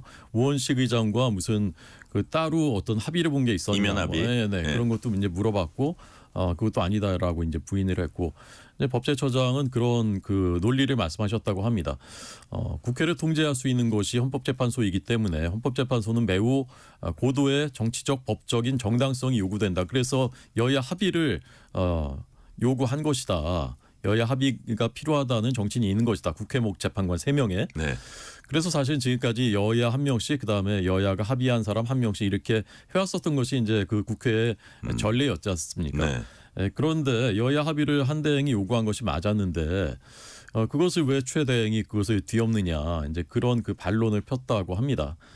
그리고 이제 한두 명의 이제 그 기재부 출신의 김한석 환경부 장관이라든가 유인촌 장관 이런 분들 이미 발표가 됐고 국민들이 그렇게 이해하고 있고 그런 이제 또 반론.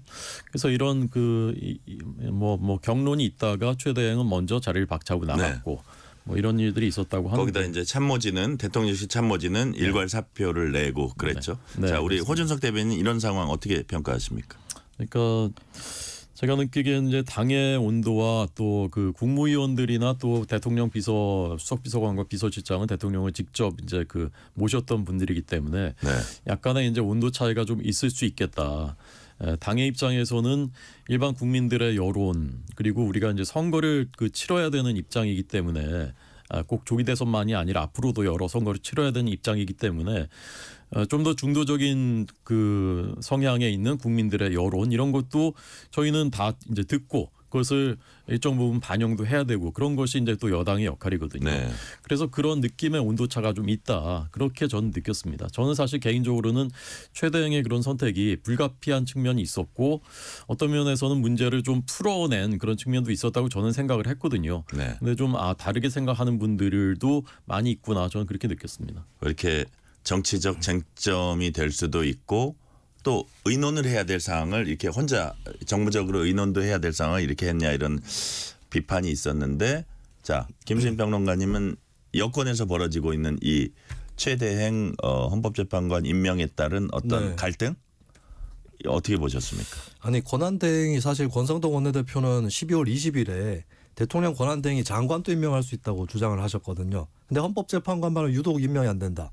이 주장을 계속 하고 있고 그리고 그 탄핵 정족수 200석설에 대해서 이게 사실 다수 의견이라고 좀 확인된 바도 없어요. 거꾸로의 반대 의견도 많이 제출되고 있기 때문에 헌재에서도 공식 입장은 없고 근데 거기에 대해서는 한사코 다수설이라고 주장을 하면서도 네. 유독 헌법재판관 임명 부분에 대해서는 다수설을 받지 않는 이런 태도를 보이다가 결국에 이렇게까지 반발을 하고 있는데 사실 우리 헌법에 헌법재판관 중에 3명은 국회가 추천도 아니고 선출을 하도록 되어 있습니다. 그리고 선출 절차가 다 끝났고 그리고 여야 합의 3명을 합의한 것도 한 11월 정도의 일이에요. 네. 이게 다 끝났는데 사실 최상목 대행이 오히려 나머지 1명을 임명하지 않은 게 월권이라고 지적을 받아야 되는데 정반대로 이제 최 대행을 굉장히 옥죄고 있다. 그리고 최 대행이라든지 이 국무위원들에 대해서 뭐 경제도 안 좋고 이렇기 때문에 줄탄핵하면 안 된다. 이렇게 이제 좀 방어 논리들을 많이 펴시다가 돌연 다시 이렇게 비난하는 것 이런 것들도 국민들이 봤을 때 계속 본인들이 마음에 차지 않는 선택을 하면 욕을 하는구나. 이렇게 평가를 받을 수밖에 없지 않을까 싶습니다. 자, 이 과정에서 국무회의에서 좀 강하게 어필을 한 분이 그 김태규 방송통신위원장 권한대행인데 사직서를 이제 제출했다고 해요. 근데 여기에 대해서 민주당이 강하게 비판했습니다.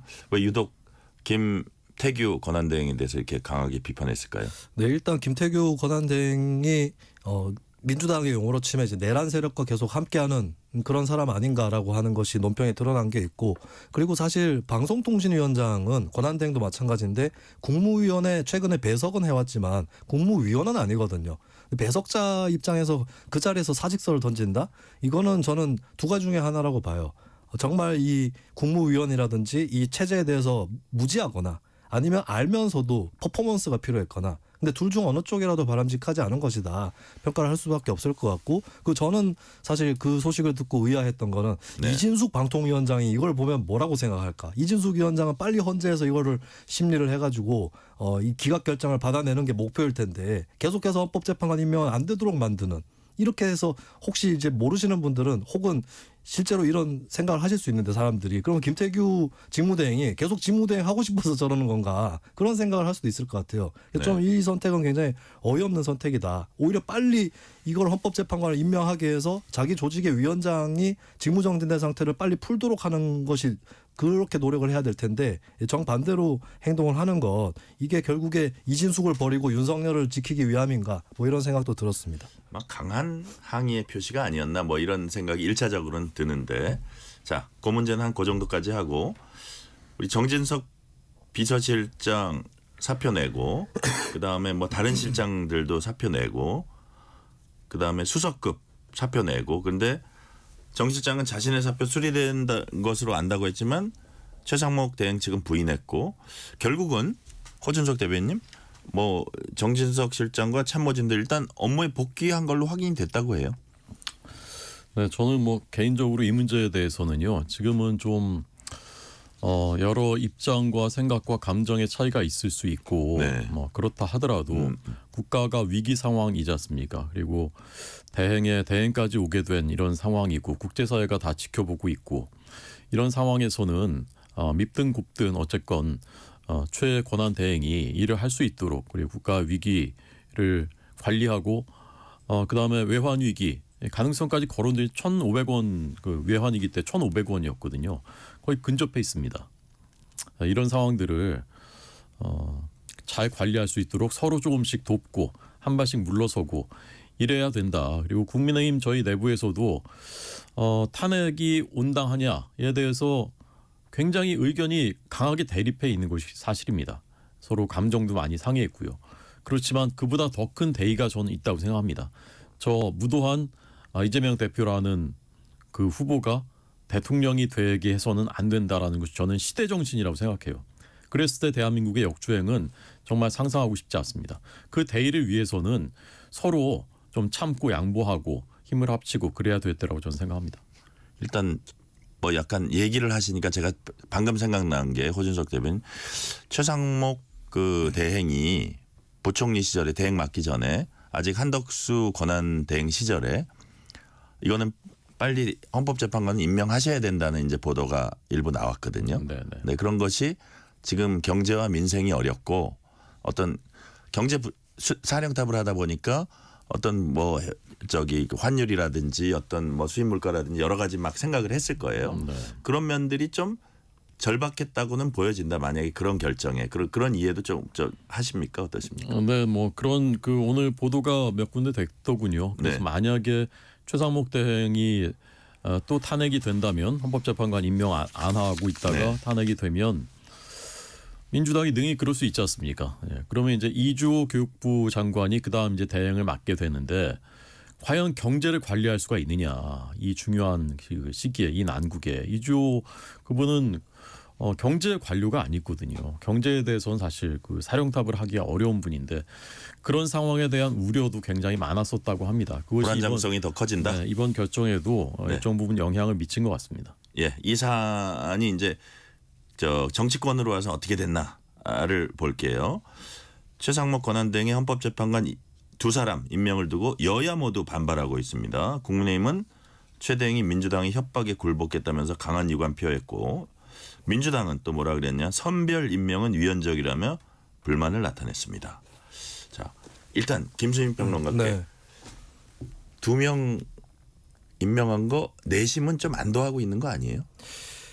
민주당. 결과적으로는 민주당뿐만 아니라 헌법재판이 빨리 시작돼야 된다고 하는 국민들은 최악은 아니다라고 평가를 할 것 같아요. 근데 그걸로 최상목 대행이 만족하면 안 되는 게 이 정도입니다. 그러니까 한덕수보단 낫다.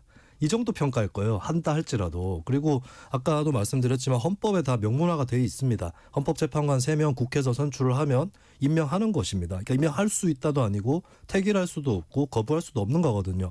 근데 오히려 이 관료라면 관료 출신이라면 더더군다나 있는 그대로의 법을 집행하는 그런 것이 관료의 소명이고 임무일 텐데 이거를 정치적으로 정무적으로 판단해서 3명 중에 2명, 1명 보류 이렇게 결정을 한 것은 물론 이제 한편으로는 경제 상황이 너무 급박하고 헌법재판이 빨리 시작되는 게 경제 불확실성을 해소할 수 있다고 생각해서 그렇게 했겠지만 법에 맞는 건 아니거든요. 1차적으로 행정을 하는 사람은 법에 맞도록 그렇게 집행을 해야 된다. 이 부분은 어떻게 보세요? 그러니까 3명이 있는데 한 명씩 임명하고 나머지 1명을 임명 안 한 건 이거는 최상목 대행의 시각에서 볼 때는 민주당이 2명 갖고 간 거는 합의된 부분 혹은 어떤 그 해당 특정 후보자에 대해서 조금 더 여야가 공감할 수 있는 사람을 데리고 오면은 자기가 바로 임명하겠다 이런 뜻으로 해석할 수 있지는 않나요? 그렇게 해석한다면 더더욱 부적절한 것이죠. 그러니까 3명 중에 예를 들어 뭐 추천이 민주당 야권에서 추천한 사람이 2명 있는데 먼저 임명한 사람은 합의가 된 것이고 뒤에 사람은 합의가 안 됐다. 이렇게 되면은 합의된 사람이 2명까지기 때문에 임명하겠다. 이렇게 할 수는 있겠죠. 근데 이미 합의 절차는 다 끝났고 국회에서 선출까지 됐습니다. 특검 후보자 추천하듯이 한 것이 아니라 완료가 된 부분이거든요. 이거는 그냥 결재를 하는 일만 남은 것인데 그거를 가려낸 것 자체도 문제지만 설령 만약에 마은혁 후보자는 더 문제다라고 해서 걸러낸 거다. 이러면은 이건 위헌이에요. 예, 그리고 파면에 이를 만큼의 위헌이라고 봅니다. 왜 본인이 그것을 가려냅니까? 국회에서 3명을 두고 토론을 하고 정당별로 추천을 나눠서 한 다음에 인사청문회 같이 해서 최종적으로 선출을 하는 이 절차를 그대로 다 밟았는데 왜 본인이 한 명이 좀 더 부적절하니까 더 공감 갈 만한 인사를 데려와라. 그렇게 판단할 수 없는 것이죠. 예, 대통령은 어떤 경우에도 국회에서 선출한 헌법재판관에 대해서 이 면면이 적절하다 부적절하다 이걸 판단할 수 없는 거기 때문에 만약에 정말 최상목 등이 그렇게 생각했다면 이거는 저는 뭐 탄핵이 유보된다고 해도 언젠가는 탄핵돼야 될 수도 있는 사안이다라고 봅니다. 네. 이게 2명 임명한 게 명백한 탄핵 사유라고 그 김수인 평론가 말씀하셨어요. 허준혁 대변인 어떻게 보세요? 우선 현실적인 면에서 보자면요, 그 권한대행이 임명을 헌법재판관을 임명하지 않은 것이 위헌이냐에 대해서 네. 헌법재판소가 심리를 시작했다고 밝혔습니다 오늘. 그리고 신속하게 하겠다고 했어요. 그러니까 결과가 나올 겁니다. 그 결과 나오면 그 결과에 따를 수밖에 없게 될 겁니다. 어느 쪽인 건 간에. 네. 그리고 명분에서 보자면요, 저는 마은혁 후보자 이분은 헌법재판관이 되면 안 된다고 생각합니다. 왜요? 정치적인 편향성을 너무나 많이 드러냈고요. 특히 국회를 불법 점거했던 민주노동당 당직자 수십 명을 공소를 기각해버린 전력이 있습니다. 전력이. 지금 우리가 국회가 군인들이 진입했다. 이것이 이제 폭동이냐? 이것을 다퉈야 되는 것이거든요. 네. 결국 헌법재판소의 핵심 현안인데 이런 후보자가 헌법재판관이 돼서 대통령 탄핵 심판을 한다. 탄핵 심판과 헌재의 정치적 그 법적 정당성이 크게 훼손될 것입니다. 국민들이 믿지 않게 될 것입니다.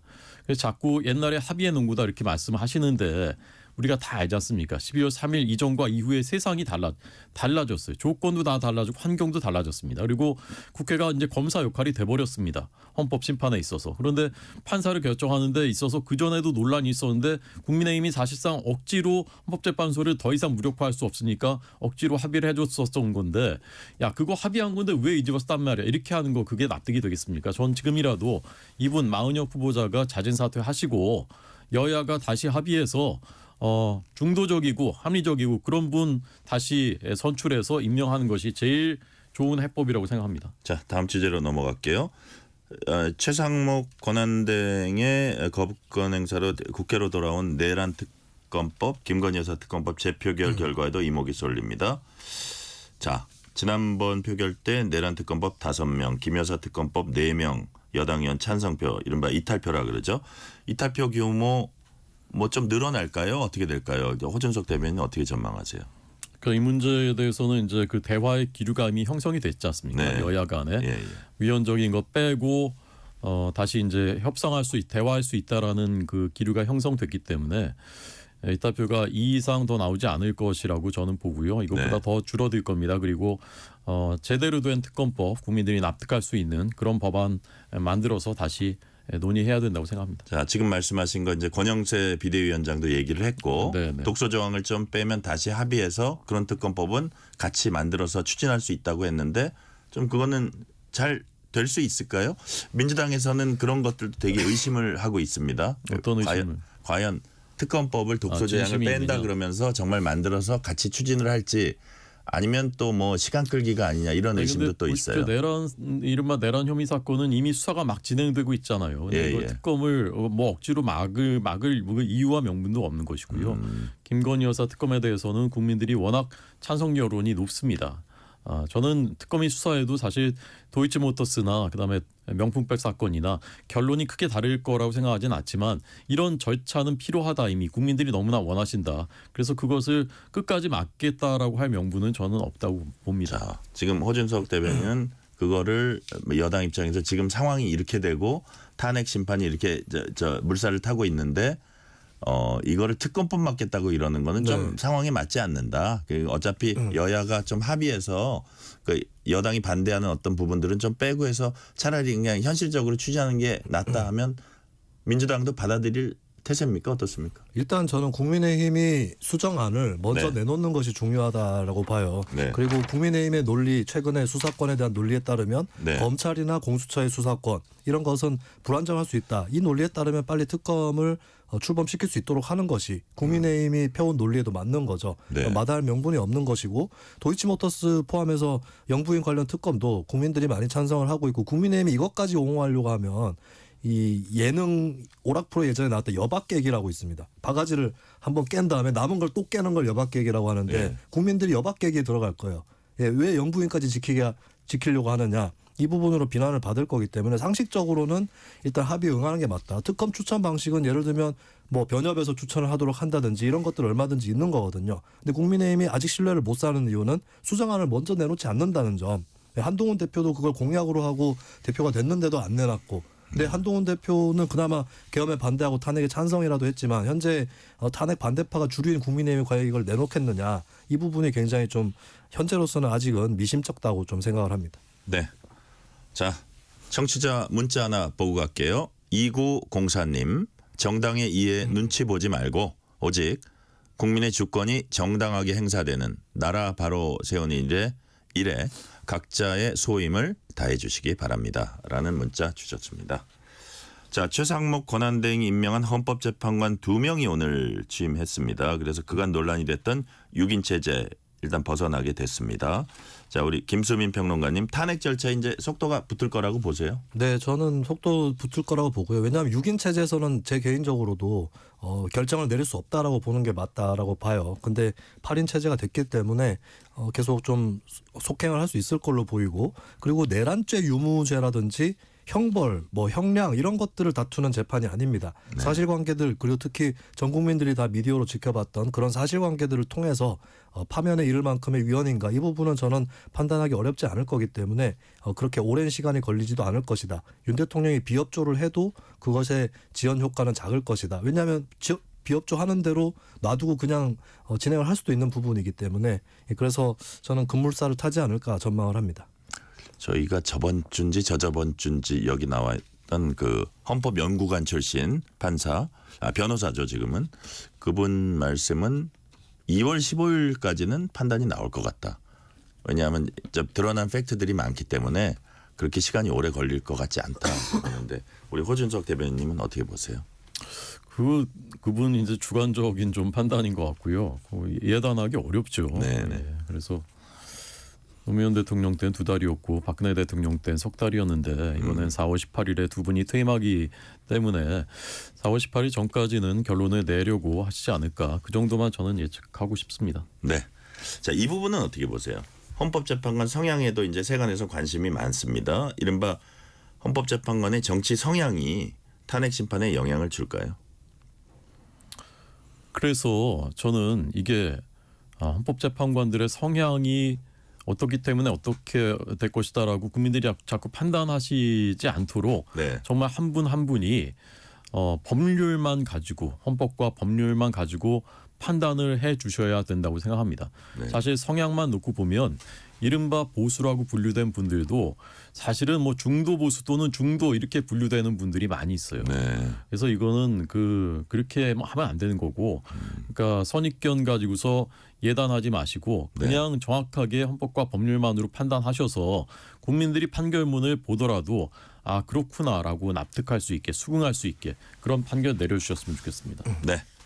자, 김수민 평론가님, 현재는 내일 윤 대통령 탄핵 심판 사건 2차 변론 준비기일 열고 국회와 윤 대통령 대리인들과 쟁점 추가 정리하고요. 심리 일정들도 이제 조율한다고 해요. 자, 내일은 특히 이제 윤 대통령 측 입장을 좀 많이 듣는다고 해요. 어떤 게 예정돼 있습니까? 네, 뭐 사실 어떤 내용이 나올지는 더 지켜봐야 될 것 같고 그동안에도 공식적으로 표명한 것들 변호인을 통해서 얘기한 것들 종합해 봤을 때는 현재까지 불거진 문제들이나 혐의 의혹에 비해서는 상당히 작은 부분들이었거든요. 네. 그거를 격차를 메울 수 있을 정도의 변론이 나올까? 저희 개인적으로는 그렇지 않을 것 같다 이런 생각도 들고, 그리고 최근에 좀 급하게 이 탄핵 심판 쪽에 변호인들이 들어와서 한다는 얘기가 왜 이렇게 빨리 하냐 였어요. 네. 제가 우려되는 거는 또 그런 논리를 펴는 게 아닌가. 뭐 재판에 협조적으로 나오는 것이 아니라 너무 빨리 속개하는 거에 대해서 우려를 표하거나 이걸 다시 좀 지연시키려고 하는 이런 전략을 펼지도 모르겠다. 다만 중요한 거는 그런 전략을 피면 필수록 네. 뭐 국민들의 신뢰는 낮아질 수밖에 없다는 점, 이 점은 뭐 분명한 사실이겠습니다. 자, 마지막 질문은 호준석 대변인께 드릴게요. 나경원 의원이 지금 국민 여론이라는 미명하에 많은 절차들이 매우 반헌법적으로 진행돼 가고 있다. 수사 절차도 그렇다. 그래서 이를 중시했기에 국회 대통령 탄핵, 헌법재판소 재판관 임명, 한덕수 대행 탄핵 때 비판적 입장을 견제할 수밖에 없었다고 오늘 그동안의 자기 심경을 밝혔거든요. 이 부분은 어떻게 보세요? 그러니까 저는 그 말씀에 전체적인 정신에는 동의합니다. 네. 그러니까 이렇게 중대한 사건을 다룰 때일수록 법적인 정당성, 문제가 없도록 하나하나 준수해가면서 해야 되는 것인데 네. 지금 드러나고 있는 그 공수처의 수사권 문제, 그다음에 서부지법의 영장 신청, 영장 청구를 하고 영장 판사가 거기에 형소법 2개 조항은 예외로 한다라는 듣도 보도 못한 이런 영장 발부하는 이런 것들이 이제 쌓여가면서 점점 더 보십시오. 한남동 그 관저 앞에 점점 더 많은 시민이 모여들 가능성이 많아요. 이러면 어떻게 되는 것입니까? 그러니까 이럴 때일수록 냉정하게, 엄정하되 냉철하게 법을 적용하고 판단해야 된다. 국민의 신뢰를 받아야 된다 말씀드리겠습니다. 냉정하고 엄정하게 법을 적용하고 국민의 신뢰를 받아야 된다는 말씀까지 오늘은 듣겠습니다. 자, 정치 토크 지금까지 호준석 국민의힘 대변인, 김수민 시사평론가였습니다. 말씀 감사합니다. 네, 고맙습니다.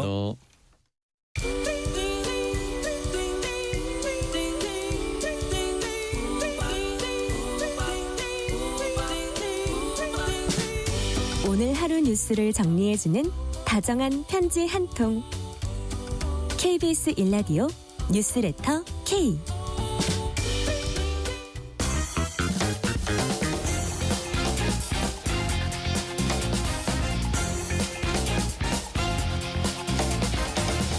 한 주의 스포츠 소식 전해드립니다. 스포츠는 완수. 이번 주 스포츠 뉴스 KBS 김한수 기자와 완수해보겠습니다.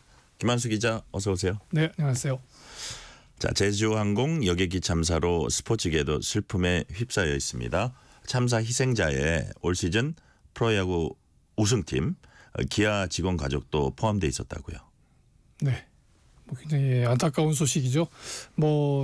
운명을 달리하신 179분 모두의 사연들이 이제 전해지면서 많은 분들이 슬픔과 애도의 그걸 보내고 계신데 우승을 위해서 정말 팀에 최선을 다했던 직원이 이번에 보면 왜 희생자들 가운데 3살 어린이의 명단이 있었습니다. 네. 바로 그 가족입니다. 그래서 부인과 3살 자녀를 데리고 해외여행에 나섰다가 이런 참사에 희생이 됐고요.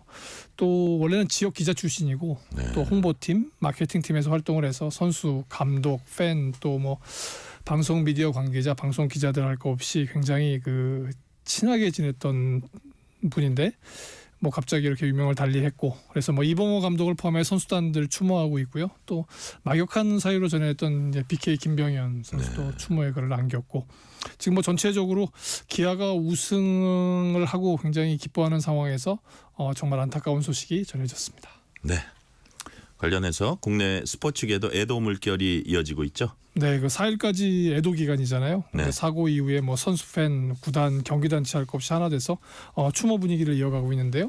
가장 먼저 한국 배구연맹이죠. 코보가 국민 전체가 슬픔에 이렇게 빠져 있는데 축제라고 할 수 있는 올스타전을 감행하는 거는 올스타전을 진행하는 거는 그 취지나 의미가 맞지 않다고 해서 같은 날 4일로 예정됐던 올스타전을 전격 취소했습니다.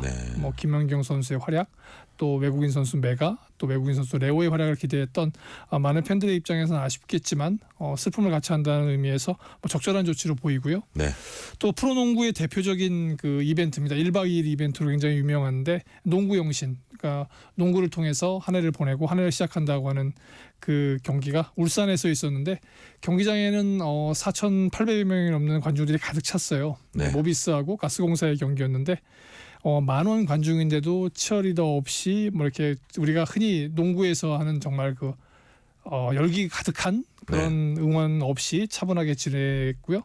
또 뭐 간단하게 타종 행사 정도를 진행하고 사실 이 농구 영신을 그 이미 경험해 본 팬들은 기억하시겠지만 거의 밤샘 파티 같은 클럽 네. 같은 분위기거든요. DJ들이 이렇게 양팀 그 선수들과 팬들을 이렇게 그 분위기를 만들어주면 정말 뭐 춤도 추고 노래도 하고. 예. 그 한 해에 쌓인 스트레스를 모두 버리고 정말 활기차게 한 해를 시작하는 건데 이런 것들이 모두 취소됐습니다. 그래서 전반적으로 프로농구, 프로배구는 뭐 리본을 단 선수들이 묵념을 하는 건 기본이고요. 또 응원 없이 차분하게 진행되고 있습니다. 해외 같은 경우에는 뭐 황희찬 선수가 그 토트넘과의 경기에서 시즌 2호 골을 터뜨리고 묵념하는 장면이 굉장히 유명했잖아요. 네. 그것들처럼 해외에서도 마찬가지인데요. 미국 프로골프 투어인 뭐 PGA를 포함해서 많은 경기 단체들이 그 이번 제주항공기 여객 참사에 대한 그 애도 메시지를 보내주고 올리고 하고 있습니다. 네. 지금부터는 올해 대한민국 스포츠 전망해 보겠습니다. 먼저 그 어느 때보다 개혁과 변화를 요구받고 있는 대한체육회 그리고 대한축구협회가 회장 선거를 앞두고 있습니다. 먼저 대한체육회 어떤 이번 회장 선거를 통해서 변화 가능성이 좀 보입니까? 이거 여기도 정말 애석한 상황인 것 같습니다. 그래요? 이제 14일이라서 2주 정도 남았는데요. 2,300여 명 가까이 되는 선거인단은 이미 이제 가려졌습니다. 근데 다만 당초 8명이 출마할 예정이었잖아요. 그런데 이제 그 박창범 후보, 그다음에 안상수 후보 두 분이 이제 단일화를 하자고 하면서 사퇴를 하시면서 그야말로 단일화에 불을 당기는가 했는데 한마디로 얘기하면 단일화에는 실패를 했습니다. 왜냐하면 개혁보다는 이기심이 앞선 듯한 모습이 보여요. 역시 내가 해야 되겠다라는 것이 너무나 강해졌고 또 그런 와중에 보면 마치 정치 선거판처럼 막 마타도들이 돌아가고 있어요. 그래서 처음에는 이제 저희들도 농담 삼아서 그런 얘기를 했습니다. 이거는 이기흥 후보 측에서 반 이기흥 후보들에게 던지는 어떤 메시지가 아닌가 싶었는데 자세히 파고 들어가다 보면 사실은 자중질환 같은 거죠. 반 이기흥 후보들 사이에서 서로 상대를 비난하고 또 상대의 약점을 잡게 되고 그러다 보니까 이번에 왜 그 파리 올림픽을 마치고 나서 배드민턴 협회가 굉장히 많은 비난을 받았잖아요. 네네. 그런데 후보자들이 운영한 협회에서도 사실 뭐 그건 못지않은 일들이 있다는 제보들이 들어오기 시작했습니다. 지금 뭐 사실 확인 중인데요. 근데 만약에 그것들이 사실이라고 한다면 남을 비난할 수는 없는 지경이에요. 전체적으로 보면 문체부가 한 번쯤은 칼을 빼들어야 되지 않나 싶어요. 전체적으로 개혁을 하는 것을 민간에 맡기는 거 되게 중요합니다. 근데 그게 되지 않는다고 한다면 다시 한번 분위기를 만들고 또 제도를 개선하는 노력을 보여줘야 될 것 같아요.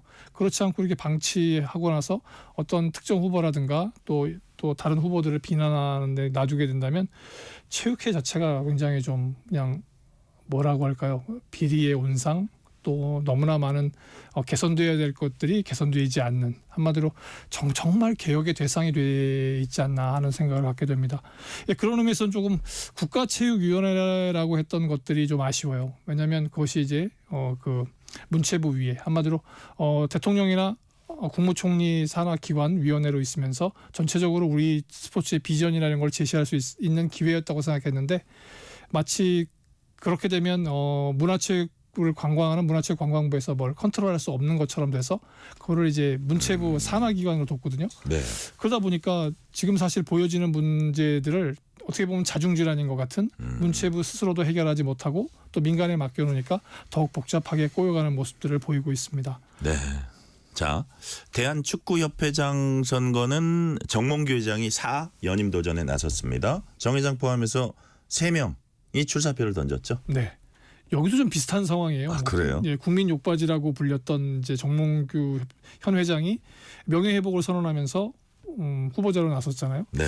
그러다 보니까 신문선, 허정무 두 후보가 보기에 좀 문제가 있어 보였던 것 같아요. 그래서 특히 허정무 후보 같은 경우에는 협회장 선거 금지 가처분 신청을 했습니다. 한마디로 이번 선거 하면 안 된다라고 선언을 해버린 거거든요. 네. 물론 이제 법원이 판단을 해서 실익을 가려서 판단할 일이지만 이렇게 되면 서로 불신만 쌓여가게 되는 상황이에요. 여기도 제도 개선이 필요한데 뭐 허정무 후보의 의견을 들어보면 선거운영위원회 구성이 불투명하다.